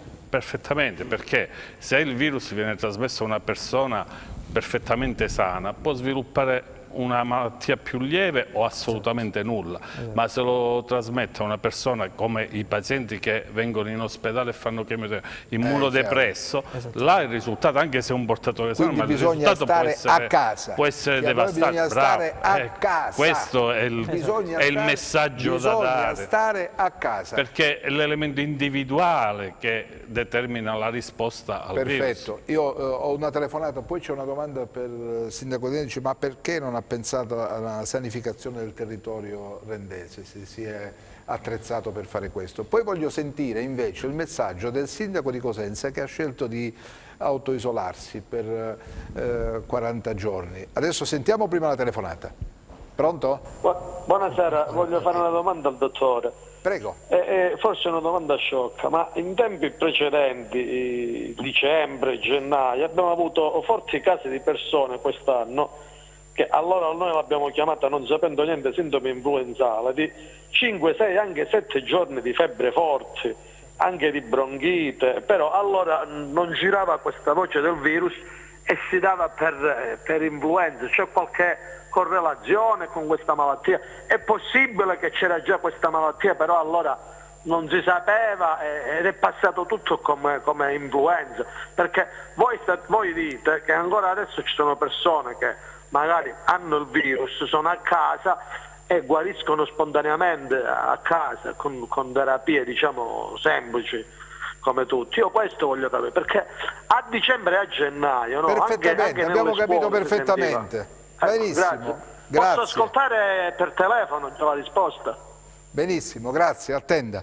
Adesso devo sentire il messaggio del sindaco di Cosenza che sta per una settimana ha detto io stoppo qualsiasi tipo di contatto. Volevo dire questo, per quanto riguarda queste situazioni virali che si sono verificate nei mesi scorsi, sono state anche casi di polmonite, ma la differenza qual è? L'elemento di differenza che c'è tra questo tipo questo virus e quello invece che ha creato anche tanti problemi a tanta gente con delle polmoniti. Sì, sicuramente iniziamo spiegando che questo tipo di virus dà una polmonite perché effettivamente attacca le strutture polmonari quali gli alveoli. Differenza da una struttura, invece da un virus influenzale che tipicamente è più collegabile direttamente ai bronchi. È ovvio che quello che noi possiamo fare, anche nella letteratura, è definire il primo caso. Dal primo caso in poi possiamo poi dire effettivamente era coronavirus o meno. Questo non ci sta ad indicare però che prima non avevamo casi oppure è partito da Wuhan, eccetera.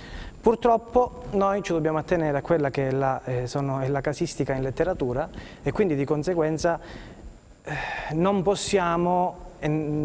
è possibile dire il virus era presente già da prima. Okay? È ovvio che questi sintomi, come dicevamo prima, che sono comunque dei sintomi parainfluenzali, dolori articolari, la febbre, la tosse, tutt'altra cosa. Possono essere tutt'altra cosa, sicuramente possono essere una semplice influenza come ora invece il coronavirus. Questo purtroppo non lo possiamo sapere. Sì.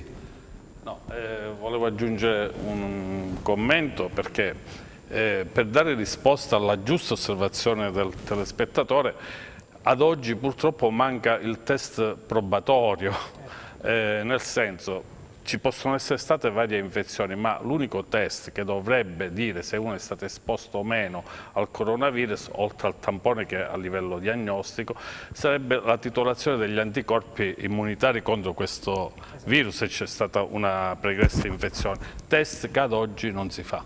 Bene, volevo chiedere, adesso mandiamo pubblicità, poi chiedo alla regia di prepararmi una telefonata perché c'è una domanda alla quale può rispondere Dingianna, io non mi assumo questa responsabilità.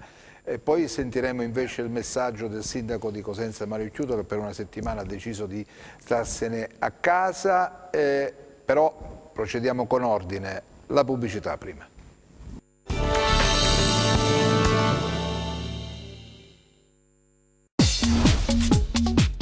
Cerca Teleeuropa sul tuo Play Store o Apple Store e scarica la nostra app. Allora, torniamo in diretta, scusate, non so se siamo riusciti a collegarci con il dottor Dingianna, ancora no? Non ci siamo riusciti? Allora facciamo così, intanto saluto l'onorevole Viscomi che è qui con me, grazie, poi mi racconti che cosa sta accadendo a livello nazionale, perché sentiamo il dottore Belcastro che dice che la Calabria avrà 200 persone tra medici e cose. Io mi sono messo le mani nei capelli, possibile una cosa del genere? È triste, è così, ce ne dobbiamo andare, chiudiamo la Calabria e ce ne andiamo, perché se non veniamo trattati sempre come cittadini di serie B o di serie C, io onestamente non ci sto a questo gioco. 200 persone, e che ci fai con 200 persone? Non risolvi nulla, però dobbiamo essere fiduciosi, come ha detto, facciamo il piano, più tardi lo comunicheremo e le nostre richieste al Ministro Speranza saranno rese note, quindi dobbiamo aspettare quello che avviene. Intanto vi posso dire che c'è una FIFA generale, terribile, tutti. certo. Penso che anche tu l'avrai. Sicuramente, anche perché per lavoro sono costretto ad incontrare... Non hai incontrato Zingaretti, no? No, non ho incontrato Zingaretti. Meno male. Allora, abbiamo la telefonata? È occupato? Va bene, allora mandiamo invece la testimonianza del sindaco di Cosenza.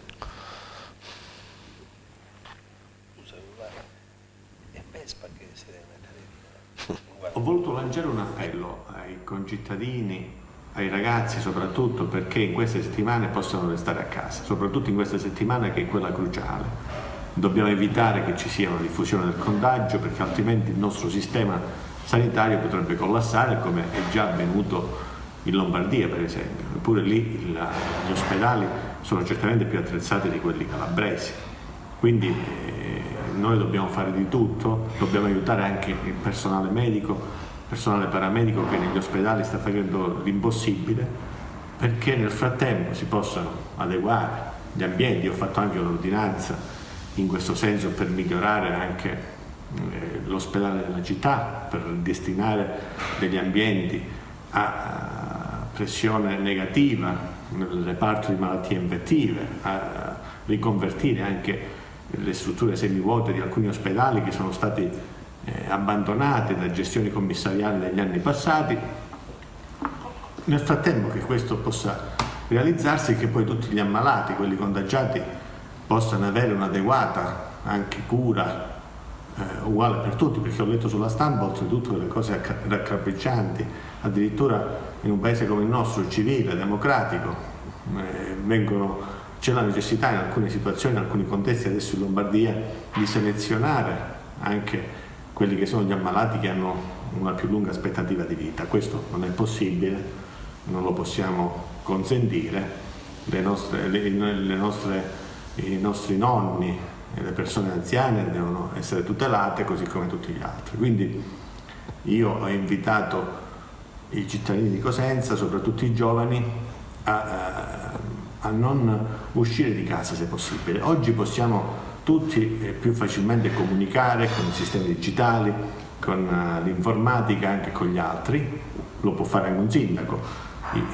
Ci sono le firme digitali per i documenti, oltretutto nelle settimane precedenti ai DPCM ministeriali, anche all'ordinanza regionale, sono stato il mese passato in giro, ho contattato e parlato con tantissime persone per lavoro, per rapporti istituzionali, quindi ho deciso prudentemente, anche per senso di responsabilità nei confronti dei cittadini, di lavorare da casa almeno per questa settimana, quindi darò le disposizioni e sarò in contatto con tutte le strutture comunali e istituzionali qui dalla mia casa. Per questo motivo invito tutti a rinviare gli appuntamenti, a non fare incontri, a non fare riunioni, a non restare insieme in situazioni affollate. Noi siamo per una città accogliente, una città che sia il più possibile, diciamo, unita, dove le persone possono stare insieme.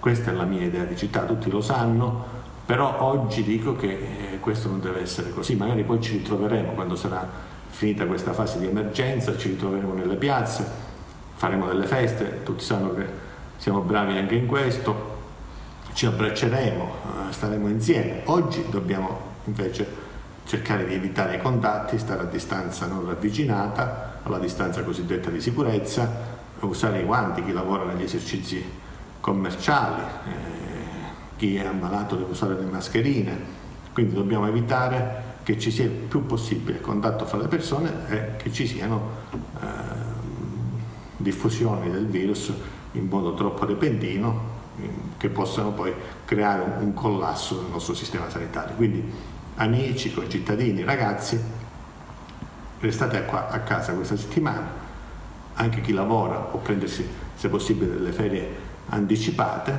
cerchiamo di poi rinviare tutto quello che è rinviabile e così affronteremo meglio questa situazione. Tutti insieme, tutti uniti, grazie. Questo è il sindaco di Cosenza. Abbiamo Di Gianna al telefono, per favore, voglio fargli una domanda, mi senti? Ci sono. Allora mi ha scritto una signora, dice: ho appena scoperto che io e le mie figlie e mio marito siamo stati in contatto con il mio pediatra di base che ora è in quarantena. Come dobbiamo gestire la situazione? Cosa dobbiamo fare? Ma guardi, il discorso è molto semplice, direttore. Il Dipartimento di Prevenzione fa l'indagine epidemiologica.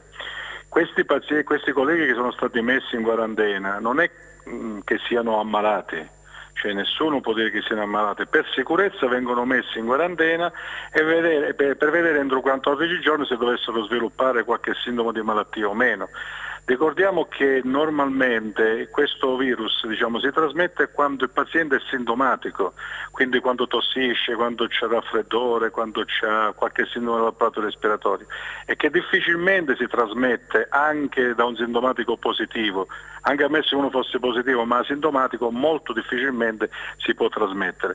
Questo vuol dire comunque che bisogna stare attenti. È chiaro che se il suo pediatra dovesse risultare positivo, nel senso che gli viene una sintomatologia, gli viene fatto il tampone, dovesse risultare positivo, poi tutti quelli che hanno avuto contatti col pediatra verranno chiamati, sarà una catena di Sant'Antonio, insomma. Mamma mia, basta, fermiamoci qui, non andare oltre. Grazie come sempre, grazie. E adesso voglio sapere anche se può dare una mano la sanità privata. Deve dare la mano, certo. Deve mettersi a disposizione. Mai come in questo caso. Mai come in questo caso, giusto, come dice Antonio Viscomi. Noi dobbiamo collegarci adesso al telefono per avere Giancarlo Greco, per vedere, loro hanno delle strutture, no? In che modo possono collaborare con le strutture pubbliche, cosa possono mettere a disposizione, anche se capisco c'è bisogno di mezzi e strumenti che sono avanzate, specifici. tecnologie avanzate, reparti di terapia intensiva. Noi come siamo messi in Calabria? Io ce l'ho il numero. Quanto di numero? 100, 151 posti letto. Il problema è di contenere il virus, è appunto che tutto questo incremento di popolazione si riversa poi, in minima parte, ma si riversa sui reparti di terapia intensiva, mi pare di capire. Lì non è un problema di brandine, cioè di posti letto, ma di posti letto attrezzati con una tecnologia specifica. Nella conferenza stampa alle 2 di notte di Conte l'altro giorno, Conte ha ricordato come il governo ha avviato una procedura negoziale con una azienda bolognese per la produzione di 500 apparecchi di ventilazione artificiale, perché poi quello è il problema, in un mese. 500 per tutto il paese, quindi capite, il problema è di avere letti attrezzati. Bene, abbiamo allora Giancarlo Greco in linea, pronto, mi sente? Buonasera direttore. Allora, possono essere messi a disposizione in questo momento le strutture di sanità privata, possono dialogare, stare in sinergia con le strutture pubbliche o no? Non le nascondo che oramai è quotidiano il rapporto con il direttore generale del Dipartimento Salute della Regione Calabria ci siamo sentiti non più tardi di 2 ore fa, proprio per manifestargli la nostra disponibilità a poter meglio affrontare... Ah, quindi c'è questa disponibilità? Sì, c'è la disponibilità e le dico anche in che termini, perché purtroppo le strutture private accreditate in Calabria e non come succede in tutto il resto d'Italia, come ad esempio in Lombardia, non sono, o meglio, sono solamente in alcuni casi provvisti di terapia intensiva, perché tanti imprenditori volevano andare in questa direzione per attivare dei posti di terapia intensiva e non si è mai capito il perché non gli si è data la disponibilità e la possibilità di farlo. Ovviamente, direttore, noi siamo alla sua disposizione, anche perché le strutture più rappresentative della sanità accreditata privata fornita di team di crisi che stanno alacremente lavorando come nel pubblico per cercare di individuare le criticità che si possono verificare all'interno di queste procedure. Proprio stamattina il mio presidente Natale Mazzuca di Un'Industria Calabria ha mandato una missiva alla presidente Iole Santelli rappresentandole alcune problematiche, tra le quali per esempio i trasferimenti che avvengono dalla struttura pubblica alla struttura privata accreditata, quando per esempio ha superato il paziente un periodo di acuto, ad esempio ha subito un intervento per frattura di femore e poi necessita di riabilitazione.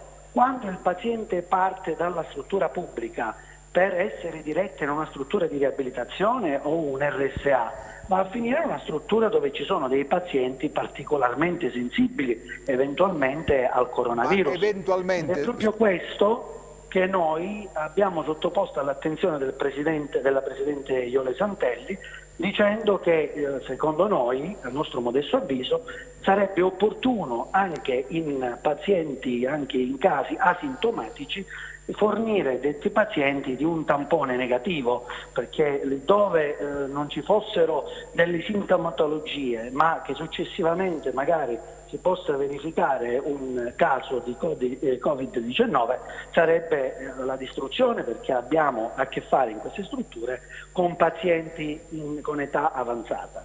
Oltre a questo abbiamo rappresentato anche un'altra tipologia di aiuto che noi potremmo dare alle strutture pubbliche, che è quella di magari utilizzare dei kit che loro ci potrebbero fornire per fare i tamponi lì dove ci fossero dei pazienti che avessero questa sintomatologia, onde evitare di trasferire il paziente da una struttura privata accreditata e quindi affollare i pronto soccorsi delle strutture pubbliche.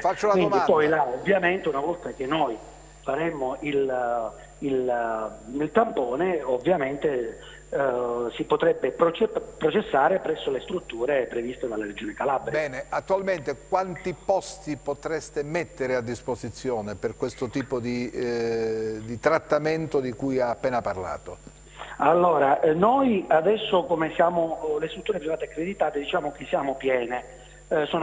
Il problema che noi stiamo cercando di risolvere è cercare dei posti dove far confluire le persone in quarantena per sicurezza, o quelli che magari hanno subito una prima fase di trattamento, di acuto, e poi dove poter magari essere accompagnati fino alla guarigione. Quindi ad oggi non possiamo dare dei numeri, sicuramente i numeri sono esigui, non sono grandissimi numeri, ma purtroppo non è colpa dei privati, ma è colpa di chi ha gestito purtroppo la sanità negli ultimi tempi, che è stato forse preso da altri problemi forse più importanti e non i problemi della sanità calabrese. Grazie per la disponibilità, grazie a Giancarlo Greco. Lo so, c'ho una telefonata, ho esattamente 750 domande da gestire, il tempo non è quello che è, cercherò di dare risposte a tutti, anzi di mettere in circuito le vostre domande, le vostre ansie, le vostre necessità di sapere, di capirne di più, ma ci vuole il tempo materiale. Ho dimenticato quello che stavo dicendo prima, no? mi hai distratto. No, certo che io mi chiedo a questo punto, ma Cotticelli dov'è? I sindacati hanno fatto la stessa domanda. No, io me lo chiedo, dov'è? Scusi, in un momento così delicato, dov'è il commissario? Abbiamo un commissario, o sbaglio? Io l'ho incontrato la settimana scorsa a Catanzaro perché c'era il problema delle guardie mediche, perché la commissione straordinaria dell'ASP di Catanzaro aveva elaborato una proposta di rielaborazione del sistema di continuità assistenziale riducendo a 25 da 60 le guardie mediche. In questo momento credo che sia una cosa veramente improvvida, anche perché se non collegata alla trasformazione dei medici di medicina generale in unità di cure primarie, evidentemente pone dei problemi, soprattutto in questo momento. L'ho incontrato in quel momento, dopo non l'ho più. L'ultima volta che l'ho sentito annunciava 2000, no, quant'erano? 496 gli annunci in questa regione, cioè, per favore, basta. Fra 2 anni, Attilio, per favore, basta in questa regione con gli annunci. 2 anni, 3 anni, 4 anni, la burocrazia, scrive, fa le gare, fai la cosa, ma quale gare? Qui dobbiamo, domani, anzi ieri dobbiamo assumere i medici, ieri dobbiamo assumere gli infermieri, gli OS, tutte le persone che servono in questo momento negli ospedali. Leggo questa domanda di questa signora che mi dice: noi siamo 92 operatori socio-sanitari della COP di Cosenza, COP Service di Cosenza in servizio. Noi lavoriamo per 700 euro al mese, ma siamo senza mezzi, senza attrezzature, affrontiamo così questa fase di emergenza a mani nude. È vero che c'è un decreto Calabria che è stata la rovina, la sciagura di questa regione, l'abbiamo detto a suo tempo, l'abbiamo contestato in tutti i modi. È stata una cosa terribile. E ancora lì bisogna prendere tutti gli interstizi di questo decreto però per fare le gare. Non usiamo il decreto Calabria come un alibi per dire non possiamo fare le gare perché le devono fare l'altra regione. Buttarlo dalla finestra, bisogna avere il coraggio amministrativo come tanti sindaci, ma bisogna avere il coraggio amministrativo, torno a dire, come tanti sindaci. È una legge per iniziare a fare le cose, perché altrimenti non possiamo andare avanti. Anche a voi deputati, senatori calabresi di qualsiasi parrocchia facciate parte, centrodestra, centrosinistra, cioè in questo momento bisogna difendere la nostra regione perché è esposta, è lasciata da sola, noi non abbiamo i mezzi per combattere. La scelta improvvida dell'ASP di Catanzaro di ridurre le guardie mediche ha prodotto una piccola rivoluzione in questa regione. Per la prima volta sulla sanità deputati della zona, ovviamente dell'area territoriale di riferimento, di maggioranza e minoranza, hanno lavorato insieme per fermare questo tipo di iniziativa. Quindi forse si può lavorare insieme, è giunto il momento di lavorare insieme su questi argomenti. La telefonata, pronto? La signora evidentemente ma vi chiedo scusa, bisogna avere anche il tempo perché abbiamo tantissime telefonate. Ci sono delle domande per il dottor Filippelli. Mia sorella è follow up oncologico con prenotazione a Paola, TAC, toracico, salta l'appuntamento? Sì, io proprio stamattina ho fatto una comunicazione ufficiale in direzione generale al commissario perché è quello che dicevamo prima con il dottor Belcastro del Dipartimento. Bisogna assolutamente ridurre gli accessi in ospedale, per cui tutte le visite di follow up, esami, visione esami e tutto quello che si può differire deve essere differito. La priorità assoluta ai pazienti che fanno chemioterapia, che sono, lo sanno tutti, i pazienti più esposti al contagio, più esposti a evoluzioni che possono essere gravi o mortali, per cui tutte le visite, i follow up e tutto il resto viene assolutamente spostato più in là. Perfetto. Questo deve essere chiaro, chiaro anche a chi ci amministra, perché gli ospedali la visione dei pronto soccorso deserti ci fa capire come c'è un uso improprio anche di questi servizi e bisogna dirlo in modo chiaro. È un'autodenuncia che ci facciamo. Ma la responsabilità di sospendere chi se la deve prendere? Io me la sono presa, l'ho comunicato alla mia direzione, però ovviamente mi giungono voci di controrisposte non tanto confortanti e questo mi dispiace, per questo abbiamo sollecitato il dottor Belcastro per far capire questo concetto a tutti. No, questo è importante. Io posso sentire la telefonata? Sì, certo. Scusa Antonio, vediamo un attimo la telefonata. Pronto? Pronto, buonasera. Buonasera. Prego. Mi chiamo Massimo, senti, io volevo un attimo rispondere, sono di Cosenza, al video del sindaco di Cosenza Occhiuto. Ammirevole sicuramente la sua presa di posizione riguardo il mettersi in quarantena per 10 giorni. La mia domanda è questa: cosa serve mettersi in quarantena se poi dopo si esporrà comunque con persone, cioè sto 10 giorni a casa, poi esco e riprendo comunque la mia normale vita. Cioè, perché in Italia, in Calabria, non adottiamo comunque il modello cinese, che è quello che comunque in questo momento sta dando delle risposte? Perché io questo, come mai la politica non fa questo? Non prendiamo delle decisioni importanti. Questo volevo dire, ma delle decisioni restrittive per tutelarci. Ho capito perfettamente. Non abbiamo regole. Ho capito perfettamente. E come si fa? Ma devo dire, le regole ce le stiamo dando, l'appello a rimanere a casa il più possibile lo stiamo ovviamente dicendo in modo chiaro. Si stanno chiudendo delle attività dove c'era forte concentrazione di persone e quant'altro. È evidente che si deve procedere in modo concreto su tutti gli aspetti che ci sono. Mi permetto però di inserire un altro dato. Ritengo che questa emergenza debba sfuggire alle regole finanziarie ed economiche. Abbiamo necessità di avere fondi, abbiamo necessità di avere la possibilità di dotare i cittadini che vogliono,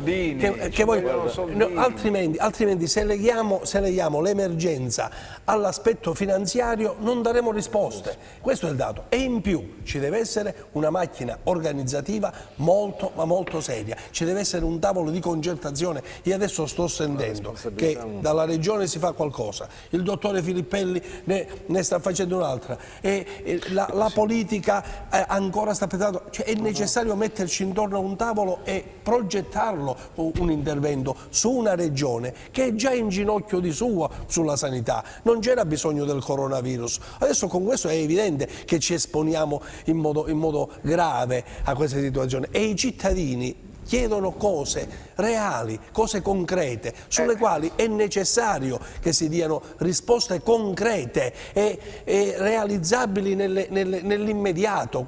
Quando si dice ma ci sono gli operatori che sono privi dei mezzi minimi e quant'altro, si dice qualcosa di reale, di vero. Anche lì l'appello che si fa anche alla sanità privata per dire proviamo a ragionare assieme su queste cose è un appello che non può essere lasciato così. Ecco perché credo che sia necessario avviare un percorso nuovo che forse ci consente anche poi di progettare un futuro nuovo per la nostra regione. Bene, e soldini dove prendiamo?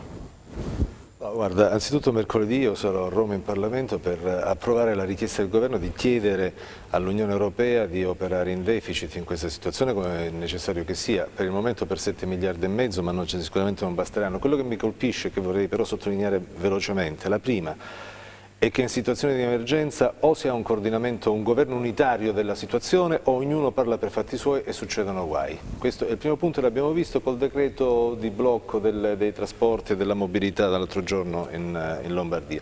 La seconda cosa, oggi, questa mattina, il Fondo Monetario Internazionale, che in genere è abbastanza stretto, ha scritto una nota dicendo che in questa situazione il problema reale è la liquidità e che quindi le banche centrali e i governi devono sostenere la liquidità delle imprese.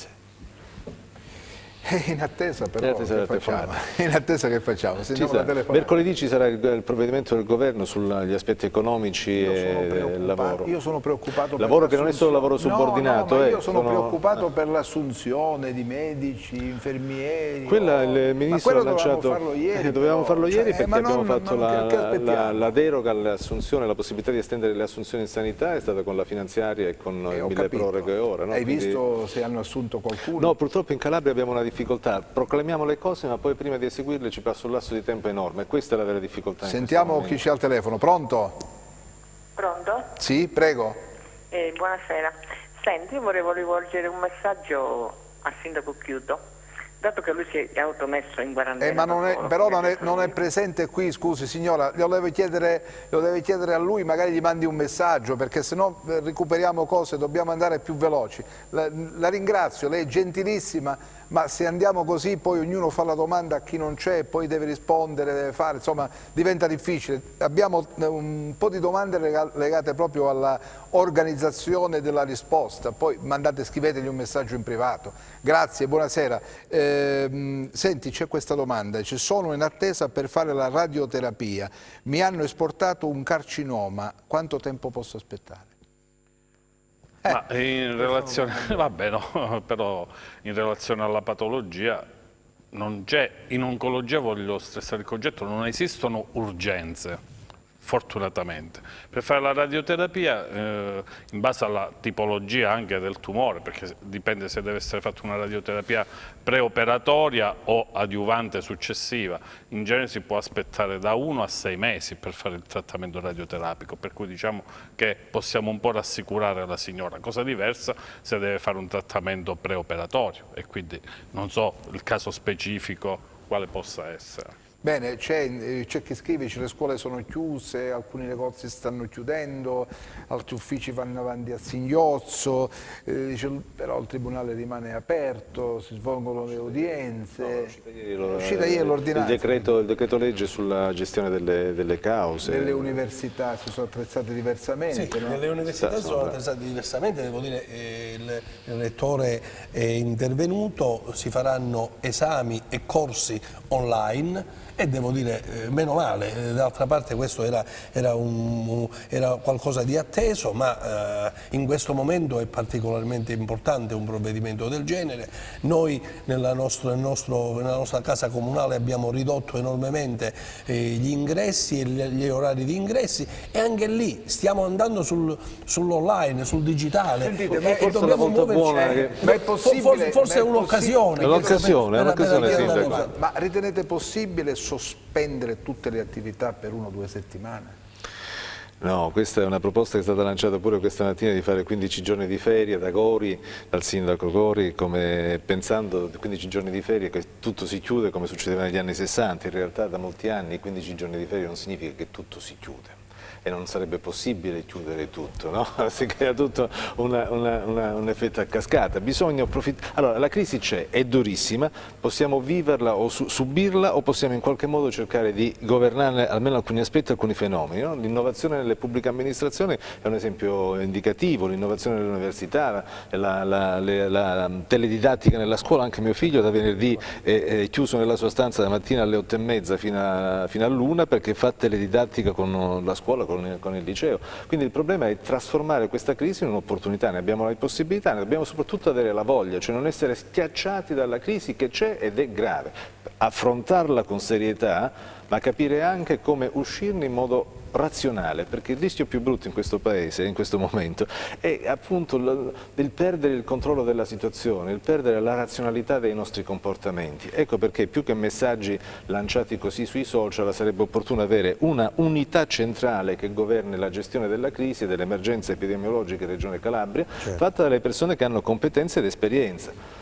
Dagli stakeholders, come si dice, ma sono qua. Io ho sentito prima, arrivano molte telefonate perché è uscito l'elenco dei medici che sono, dei 60 medici che sono in quarantena, e c'è una certa preoccupazione, mi arrivano messaggi dappertutto, perché ci sono pediatri, medici di base.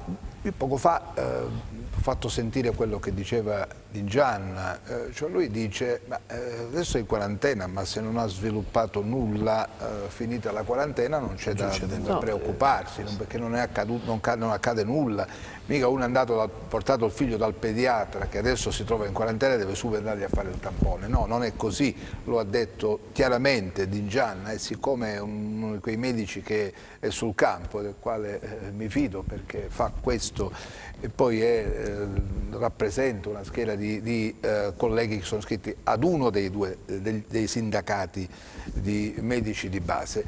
Vi volevo far sentire adesso questo contributo. Sì, dopo mando la pubblicità, mi fanno impazzire pubblicità, telefonate, messaggi, c'è da uscire pazzi. Mi ricoverano quando finisco mi ricoverano. Vediamo un attimo questo contributo del mio collega Filippo Veltri, vi faccio sentire come è preoccupato, vediamo. responsabilità collettiva a tutela dei più fragili. Insomma, ogni parola che viene pronunciata in questi giorni dalla politica, da noi giornalisti, dalla scienza, da tutti i media, si infrange davanti alle immagini di guerra, alcune vere, altre fasulle, altre taroccate, che provengono dalle stazioni ferroviarie e dalle stazioni d'arrivo dei pullman del nord, che sono circondate dalle forze dell'ordine, presidiate dalle ambulanze. L'avventura del coronavirus si sta trasformando giorno dopo giorno, ora dopo ora, in una storia crudele, in una storia di identificazione sui treni, di presunti arresti, di rivolte addirittura nelle carceri, con materassi bruciati, detenuti sui tetti, alcuni sono morti. E ci sono delle cose, insomma non è uno spettacolo bello, e non sono belle le espressioni che stanno sostituendo il vocabolario dell'altruismo e della comunanza fino a respingetele, rimandatele al nord. Insomma, la situazione è molto grave, ci vuole grande attenzione. La storia crudele che stiamo vivendo in queste ore con i treni e i pullman di cui abbiamo detto proseguirà. Questo è chiaro che si dica con grande forza, per un motivo semplice, perché il virus ha sentieri nascosti. Ci si consiglia una cosa molto facile e molto semplice anche, ma complicata da gestire, che è quella di stare il più possibile in casa, di non affrontare situazioni in cui ci siano gruppi di persone, di evitare che ci siano assembramenti, quindi di non frequentare anche luoghi pubblici che siano particolarmente affollati. Ecco, al momento questo nostro paese è spezzato a metà. La situazione che c'è nelle zone che sono state dichiarate rosse oppure meno rosse, ma insomma in ogni caso molto gravi, Lombardia e Veneto, soprattutto la Lombardia, da noi ancora non è arrivata, ma ci vuole grande attenzione. Le ordinanze che sono state fatte dal governo, dal presidente della regione Santelli, dagli altri governatori del sud, dalla protezione civile, gli interventi che stanno facendo i prefetti, gli interventi che stanno facendo anche i comuni, i nostri comuni, che sembra che in queste ore, in queste ultimissime ore, siano finalmente allertati e allarmati, potrebbero proteggerci, potrebbero però. Il punto è che bisogna collaborare tutti quanti senza alcuna ansietà, ma anche senza alcuna minimizzazione, e soprattutto avendo al centro un problema, che è quello che le nostre istituzioni e la nostra politica devono affrontare da subito, e cioè a dire lo stato del servizio sanitario calabrese, e quindi intervenire lì dove bisogna intervenire, chiedere al governo che cosa bisogna fare per le assunzioni del personale che manca e per la dotazione delle strutture che soprattutto non ci sono nei nostri ospedali, oppure che ci sono solo in parte.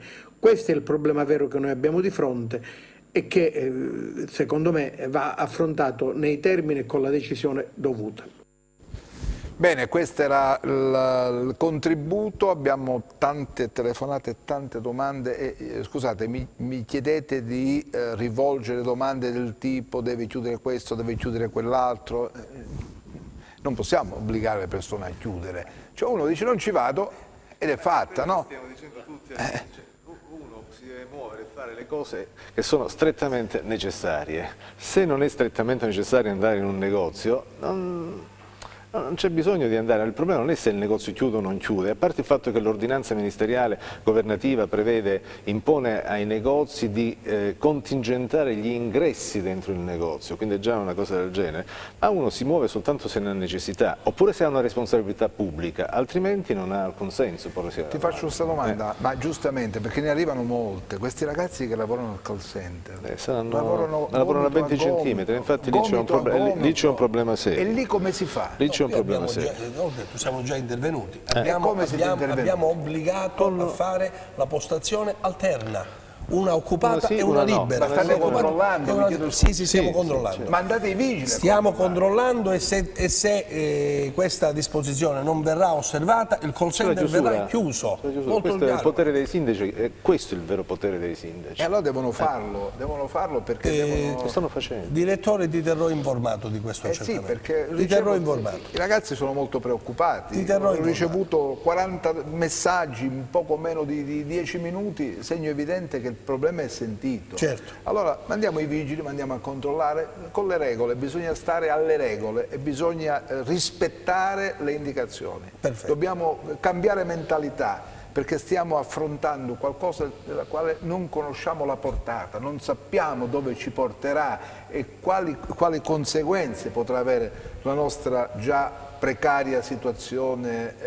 regionale. E allora se rispettiamo tutte le regole forse qualcosa riusciamo ad ottenerla, altrimenti se continuiamo ad avere atteggiamenti del tipo me ne frego oppure pensare che tanto a me non succede, non è così e poi te lo ritrovi in casa o poi ci devi passare in questo tunnel. Allora manteniamo fede a quelle che sono le indicazioni che ci sono state fornite. Abbiamo solo questo come misura, non possiamo fare altro.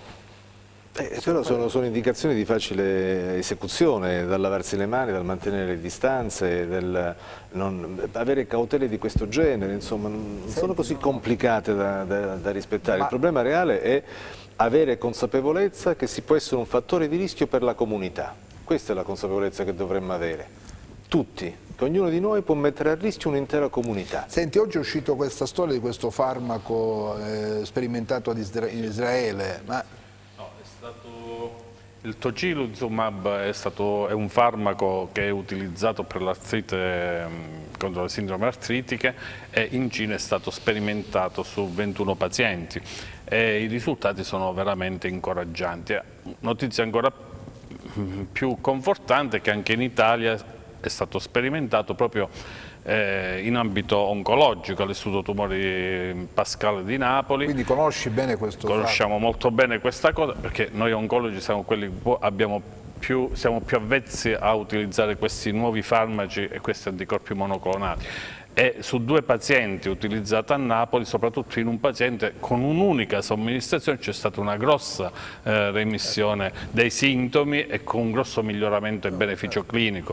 Quindi al di là delle terapie antivirali, retrovirali e tutto quello che di supporto si fa per questi pazienti, anche questa nuova opzione è molto incoraggiante, quindi speriamo, in attesa che venga il vaccino contro questa patologia, sicuramente arriverà a breve,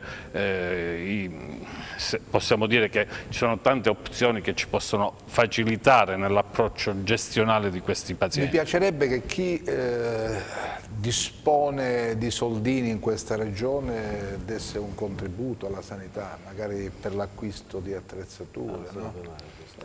Questo sarebbe veramente uno dei passaggi di grande testimonianza di civiltà.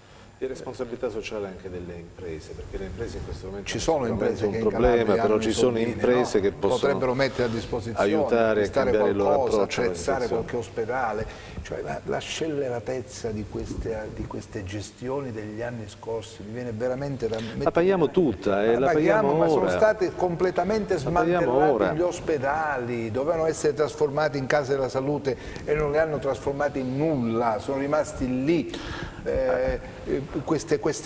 Sembra una specie di cattedrali ormai nel deserto perché non c'è più nessuno. Hanno cercato di ridurre il valore economico, il debito della sanità non assumendo le persone. Questo ma se per 10 anni chiami le persone ma nessun imprenditore serio farebbe mai una cosa del genere in una propria impresa, perché evidentemente è una scelta scellerata e senza futuro. È questa la cosa grave in questa regione. Di fronte a questa cosa grave che è stata perpetrata nei confronti dei calabresi, io credo che come calabresi, non come politici, come autorità pubbliche e così via, ma come cittadini calabresi dovremmo prendere consapevolezza che la sanità si costruisce a partire dal basso ed è una responsabilità di tutti. Allora non possiamo semplicemente rivendicare il diritto, no? Come in questo caso, come dicevo prima, abbiamo una responsabilità nei confronti della comunità, anche quello di farci carico delle questioni di portata generale come queste, perché alla fine di fronte a un ostraciero della sanità la prima cosa che uno fa è chiamare l'amico per trovare una risposta, ma non è questo il modo. No, non è no, ma però voglio dire, non abbiamo bisogno di persone che arrivino da altre aree del paese per stare lì a gestire e procedere ai tagli. Beh, tutti sono bravi, tagliando risparmiano tutti. Se io vado a fare la spesa e ho un budget che devo ridurre, anziché spendere 50 euro ne spendo 30, taglio, non compro le cose. Sì. Una cosa molto veloce, eravamo in commissione in sede di discussione del decreto Calabria, quello che impedisce appunto alle ASP calabresi, alla Regione Calabria, di fare le gare per la sanità. Si discuteva proprio questa norma sul divieto delle ASP della Regione Calabria di fare... Allora, dai deputati avversi che hanno firmato questa cosa, io sentivo dire, vi ricordate la storia dei topini?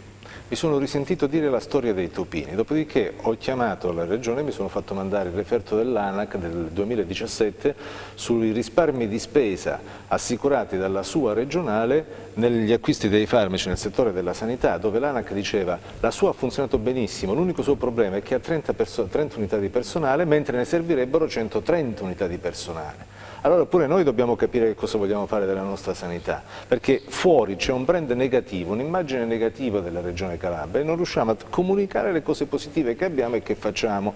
Allora forse da questo punto di vista dovremmo iniziare pure noi a dire le cose buone che facciamo, le risorse positive che abbiamo e contrastare l'immagine così negativa e devastante della Regione Calabria fuori dalla Regione Calabria stessa. Però senza sconti, quando le cose non funzionano bisogna dirlo, perché non serve a nessuno. Non serve. Io ho detto che era una terapia sbagliata, infatti, una terapia, quindi è una situazione malata, ma sbagliata come terapia. Io ho ascoltato prima, insieme a me c'erano gli ospiti, non è ancora arrivato il dottore Belcastro, io onestamente l'ho visto un po'... difficoltà. Non so voi, noi non siamo attrezzati, diciamocelo francamente, non siamo attrezzati. È uscita fuori questa non siamo attrezzati, allora dobbiamo pregare Dio e limitare al massimo la diffusione del virus, prendendo anche se occorre, delle decisioni drastiche. Se c'è da chiudere bisogna chiudere, se c'è da impedire bisogna impedire, perché se no non risolviamo nulla. E questa è una fase in cui bisogna reagire con forza. Stiamo in guerra e dobbiamo combatterla questa guerra, ma senza dire aspettiamo, vediamo, guardiamo, ci incontriamo, ci vediamo, poi decidiamo, poi lo decidi tu, poi se sei d'accordo pure tu. No. Una persona decide, si fa così, si assume la responsabilità e si procede. Quanto tempo occorre per allestire, per esempio, una postazione di terapia intensiva? Quanti soldi occorrono? Quante professionalità? Perché il dottore Filippelli sa perfettamente che una delle professionalità di cui sentiamo maggiormente l'assenza, soffriamo maggiormente l'assenza, è quella degli anestesisti e dei rianimatori. È una delle professionalità che non esiste più e ci sarebbe da chiedersi perché le persone non vogliono più fare gli anestesisti e i rianimatori in questo paese, perché sicuramente è una professione a rischio di burnout assoluto, ma sono anche i primi a ricevere l'avviso di garanzia in caso di male sanità. Allora dobbiamo cercare di ricostruire un sistema.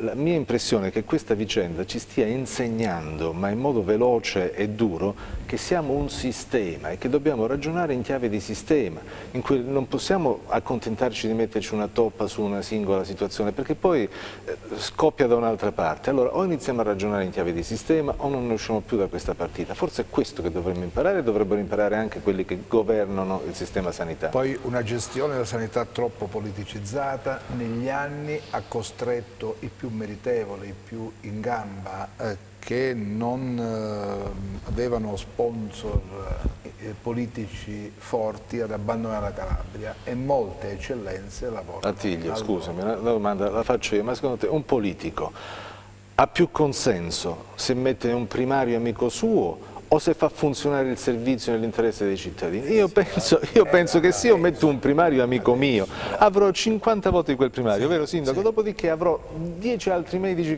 contro, perché non li ho nominati. Fino a ieri. Ora le cose devono cambiare, però, perché ora c'è una generazione di politici che, viva Dio, non sta più ragionando con l'ottica del primario amico mio, ma nell'ottica del servizio ai cittadini, perché sia una comunità dove c'è un ospedale, dove c'è un reparto di chirurgia che funziona, ma i cittadini mi votano perché funziona l'ospedale, non perché ho messo il primario amico mio. E allora è vero che la politica ha fatto queste cose, però siamo in una stagione in cui la politica sta cercando di cambiare questo tipo di approccio. Allora i cittadini mandassero fuori dal campo di gioco i politici che ancora pensano in quella logica primitiva, mi verrebbe da dire, e iniziamo a cambiare le cose. Io le manderei fuori a calcio sedere, guarda, perché hanno combinato sfraceli in questa regione. Adesso abbiamo la pubblicità, torniamo tra poco.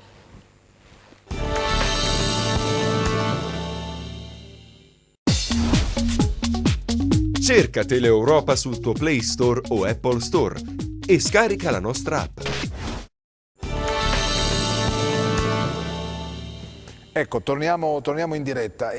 Leggevo un po' i rischi del nostro mestiere. Leggevo adesso che Nicola Porro, che è il conduttore di Quarta Repubblica, è risultato positivo al tampone coronavirus.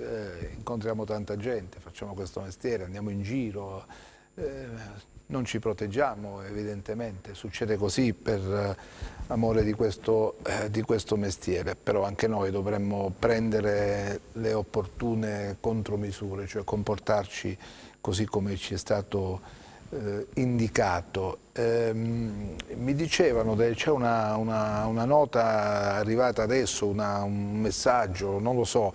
Intanto dico che bisogna muoversi e fare tutto in fretta. Gianfranco, c'è il tempo adesso, se mettiamo mano seriamente, se diamo risposte concrete ad essere... No, c'è prima la telefonata, scusami. Pronto? Buonasera, chiamo da Rende. Prego. Volevo fare una domanda al sindaco Manna.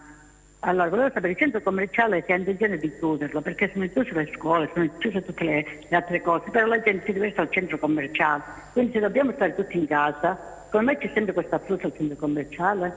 Il sindaco Manna ha questa cosa di poter chiudere il centro commerciale almeno non credo che abbia questo 15 potere. giorni, un mese. Non credo che abbia questo potere. Grazie signora, ascolti, prego. Sì, non c'è questa facoltà, ma devo dire il centro commerciale è un centro dove il cittadino può eventualmente recarsi se ha necessità e urgenza di acquistare merci o quant'altro, dopodiché non è che il centro commerciale necessariamente si deve frequentare ogni giorno o quant'altro. È evidente che lì dentro ci sono esercizi commerciali che devo dire, svolgono la loro funzione. Allo Stato il tema è soltanto quello di provare a uscire solo per questioni urgenti. Stare a casa è oggi un intervento importante che si dà per se stessi, per i propri cari, per i familiari, per tutti quanti. Quindi questo è il dato. Poi si chiude o non si chiude il centro commerciale, credo che sia un tema che oggi non debba occupare il nostro tempo, riguarda soprattutto gli operatori, quelli che stanno lì dentro e altro. Abbiamo fatto delle prescrizioni, gliele abbiamo obbligati a tenere anche i guanti e quant'altro. Penso che questo sia sufficiente. C'è un appello che voglio fare perché mi è arrivato un messaggio che mi intristisce molto. Vi scrivo perché io e mio marito siamo chiusi in casa perché siamo influenzati e nessuno, dico nessuno, vuole venirci a fare una visita o il tampone. Dice, io soffro di bronchite, infatti ho dolori al petto, alle spalle e un po' di affanno. Possibile che i numeri verdi non risponde nessuno? Dobbiamo morire prima di farci un tampone? Che cosa dobbiamo fare? Il medico curante però è prevista una procedura lineare per questo meccanismo con prima un triage, diciamo un pre-triage telefonico e poi con una serie di iniziative successive. 1500. Ma dobbiamo chiedere, provate a rifare il numero. Se non riuscite fateci sapere perché facciamo noi questo facciamo noi questo appello, vediamo se troviamo un medico disposto a venirvi a visitare, che sono 2 persone da sole, anziane, in casa, hanno situazioni di difficoltà e tutti hanno paura e nessuno si presta ad andare a visitare. Abbiamo una telefonata, che mi dite? C'è una telefonata, pronto?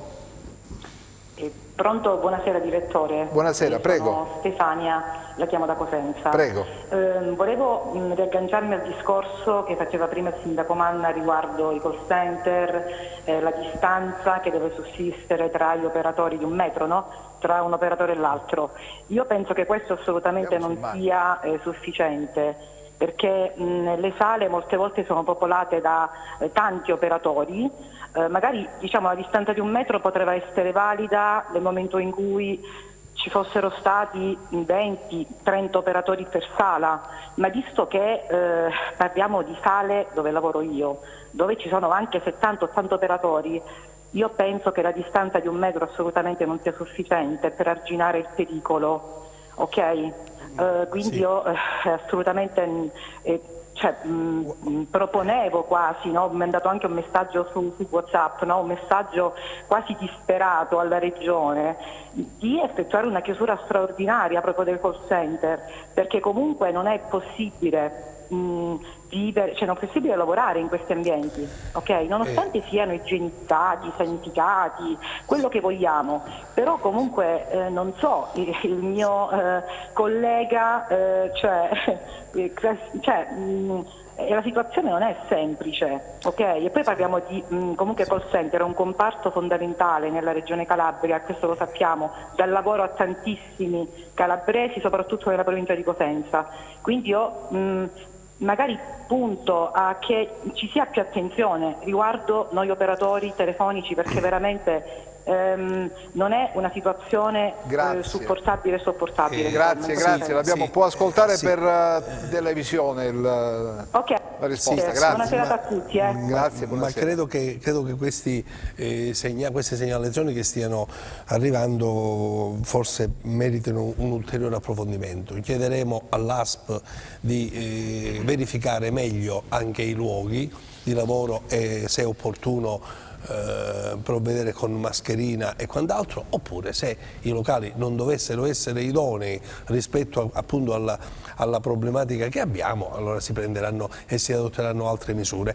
Domani stesso interesserò l'ASP per una verifica sui luoghi di lavoro, perché non tutti i call center hanno la stessa tipologie, quindi bisogna capire singolarmente sui call center come si può intervenire. Chiedono come attingere alla riduzione del 50% del canone di cui parlava lei. Adesso ne uscirà fuori un comunicato del settore finanziario del Comune di Rende. Noi stiamo sospendendo le procedure legate alle cartelle, alle notifiche delle cartelle e quant'altro. Lo faremo ovviamente per un tempo determinato, però bisogna dare anche un'attenzione al mondo economico, perché in questo momento la nostra terra questo che sta facendo il sindaco è una cosa assolutamente meritevole e deve essere esteso su tutto il territorio nazionale, perché qui stiamo parlando spesso soltanto del reddito da lavoro,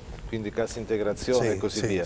Stiamo sottovalutando i rischi che sono connessi, legalmente connessi, alla crisi di liquidità delle imprese, delle piccole imprese, delle partite IVA. Esattamente. Basta pensare, tanto è una cosa che riguarda tutti i cittadini in definitiva, no? Se io non pago un RID, mi arriva subito la segnalazione alla centrale rischi, per cui avrò difficoltà ad accedere a mutuo al consumo, a prestito al consumo per il periodo successivo. Pensate questa cosa su tutte le imprese che hanno un'enorme crisi di liquidità in questo momento, imprese, piccole in modo particolare e partite IVA, quindi la cosa che sta facendo il sindaco secondo me merita di essere sottolineata, apprezzata e rilanciata come modello di intervento di tutte le realtà. Grazie, un solo aspetto. Noi proprio per provare a sollecitare il senso di responsabilità, perché lì noi non possiamo intervenire, però chiederemo ai proprietari degli immobili occupati di trovare una soluzione, eventualmente ridurre del 50% anche il canone, sia pure per i 2 mesi, i 3 mesi. Fin quando dura questa emergenza? Io la proposta che ho fatto ai miei colleghi che hanno la responsabilità di assumere la decisione è di sospendere ovviamente le tasse, perché sospendere mutui e così via, e intervenire per sterilizzare gli effetti della crisi della liquidità, perché questa è la cosa più grande. Ora vedremo mercoledì. La gente è scesa dal nord, avete controllato? Abbiamo monitorato molto di quello che si è potuto monitorare. Ci sono gli alberghi che sono monitorati, peraltro, perché c'è anche questo aspetto. Stanno venendo da tutte le parti d'Italia, anche fino a ieri, da tutte le parti d'Italia, e ovviamente noi questo dato lo abbiamo come comando dei vigili, lo mandiamo all'ASP. Ovviamente Quindi ogni giorno arriva questo report delle persone. Sì, assolutamente. La telefonata, pronto? Pronto? Prego. Mi scusi se disturbo, io ieri ho sentito alla televisione che c'era una farmacia Rende, che c'era stata una paziente, non so se aveva o no il virus, cioè no signora, non ho capito bene perché l'ho trovata a metà. È una fesseria, stia tranquilla, è una fesseria. Mi fa piacere. Senta, grazie signora. A chi mi devo rivolgere, cioè telefonare, chiamare, perché c'è un medico... No signora, ogni giorno arrivano messaggi anche sul WhatsApp, i gruppi, la gente, ho visto 30, 40, 50, no, sono pericolosi, lasciateli stare, fidatevi solo dei canali ufficiali per quanto riguarda le notizie di questo tipo, perché sennò si genera un panico che poi diventa ingestibile. Allora, Gianfranco Filippelli, mettendo subito in circuito un bel po' di medici, qualcosa si riesce a recuperare? Sì, il grosso problema della sanità calabrese è la mancanza di risorse professionali, questo è indubbio. I numeri che abbiamo sentito ovviamente non bastano per poter sopperire a queste necessità.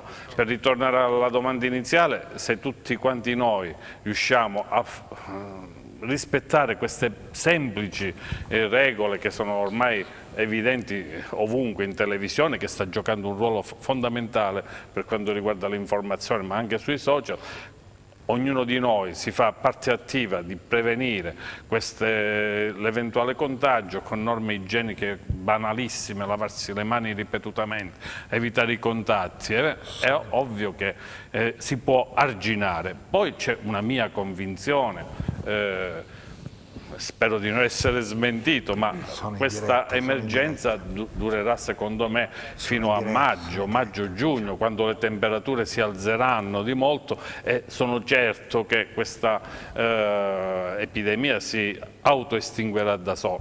Ripeto, è una mia convinzione, però per come si sta dimostrando, spero che quindi... Questi sono adesso i giorni cruciali, i prossimi 15 giorni per quanto riguarda la Calabria. Dobbiamo starcene a casa. Questi qui dobbiamo stare a casa e rispettarci l'un l'altro, non perdere tra l'altro anche l'entusiasmo di godere di alcune cose. A volte dalle difficoltà si può avere anche uno stimolo poi per migliorare. Questo forse nella nostra sanità potrebbe essere un banco di prove importante. Oggi cerchiamo di dare il massimo, partendo da zero, perché è evidente, però sono sicuro che con nuove politiche riusciremo sicuramente a migliorare la situazione, e questo potrà essere un miglioramento che ci potremo portare anche nel futuro. Speriamo che sia così. C'è la telefonata, poi chiedo a te una cosa. Pronto? Pronto?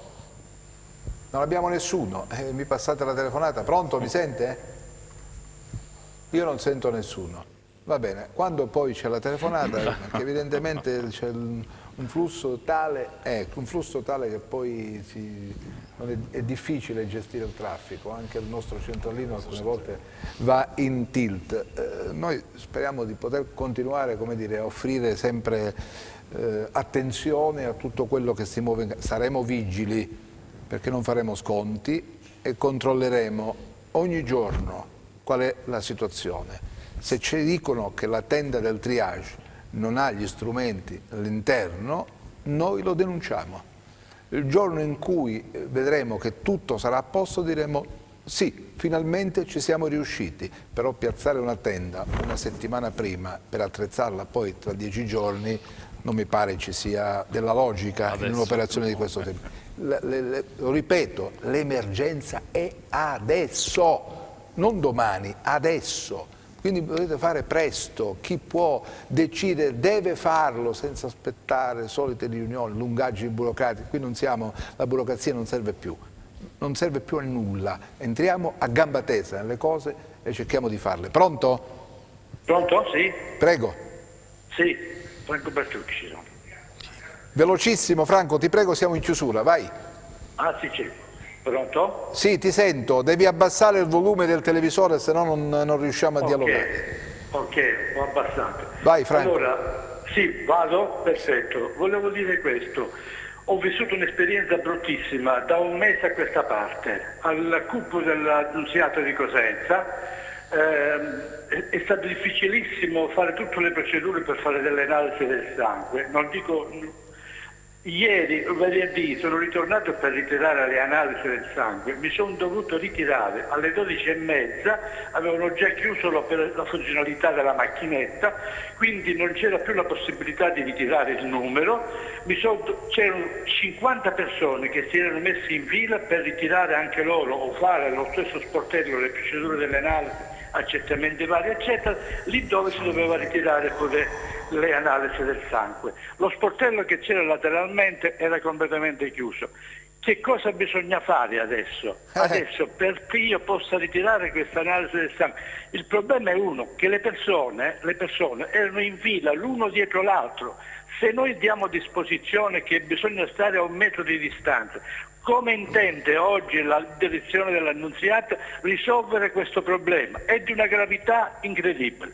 L'altra cosa, sto seguendo il dibattito, il problema dell'informatore scientifico, io non mi preoccuperei tanto dei medici di base, ok? Ma mi preoccuperei soprattutto di quelle persone che si trovano nelle sale di attesa per essere ricevute dal medico di base, nell'attesa dei famosi 3 a 1, c'è un rapporto 3 a 1, cioè 3 persone vanno dal medico di base e dopodiché tratta l'informatore scientifico. Io mi preoccuperei di quelle lì, come anche un'altra cosa importantissima. Bene, devo chiudere Franco perché non ce la faccio, grazie così, ti prego perché abbiamo tempi rapidissimi, velocissimi. Diceva prima, certo il problema del CUP è un problema che ci tiriamo dietro da tanto tempo, ma così come tante altre che sono legate alla risposta dei servizi sanitari sul territorio. Va ripensata, bisogna avere un'idea di sanità, se non abbiamo un'idea di sanità non se ne esce,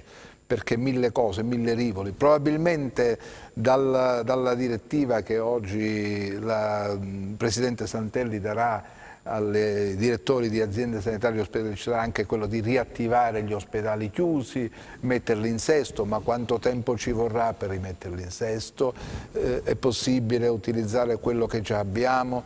La proposta è quella di spostare gli ammalati che possono essere spostati per creare dei luoghi dove accogliere le persone affette da coronavirus, ma se poi abbiamo necessità della terapia intensiva, io immagino noi calabresi dobbiamo andare in giro per tutta la Calabria perché in realtà ce ne sono 150 sparse nei vari ospedali della Calabria. Come bisogna fare?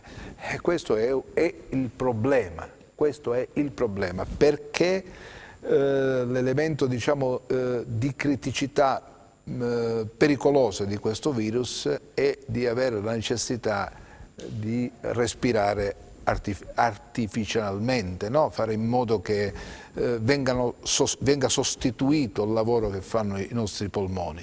E allora qui non le costruisci dalla sera alla mattina, reparti di questo tipo, non le puoi costruire, ma bisogna stare attenti. Lo ripeto, noi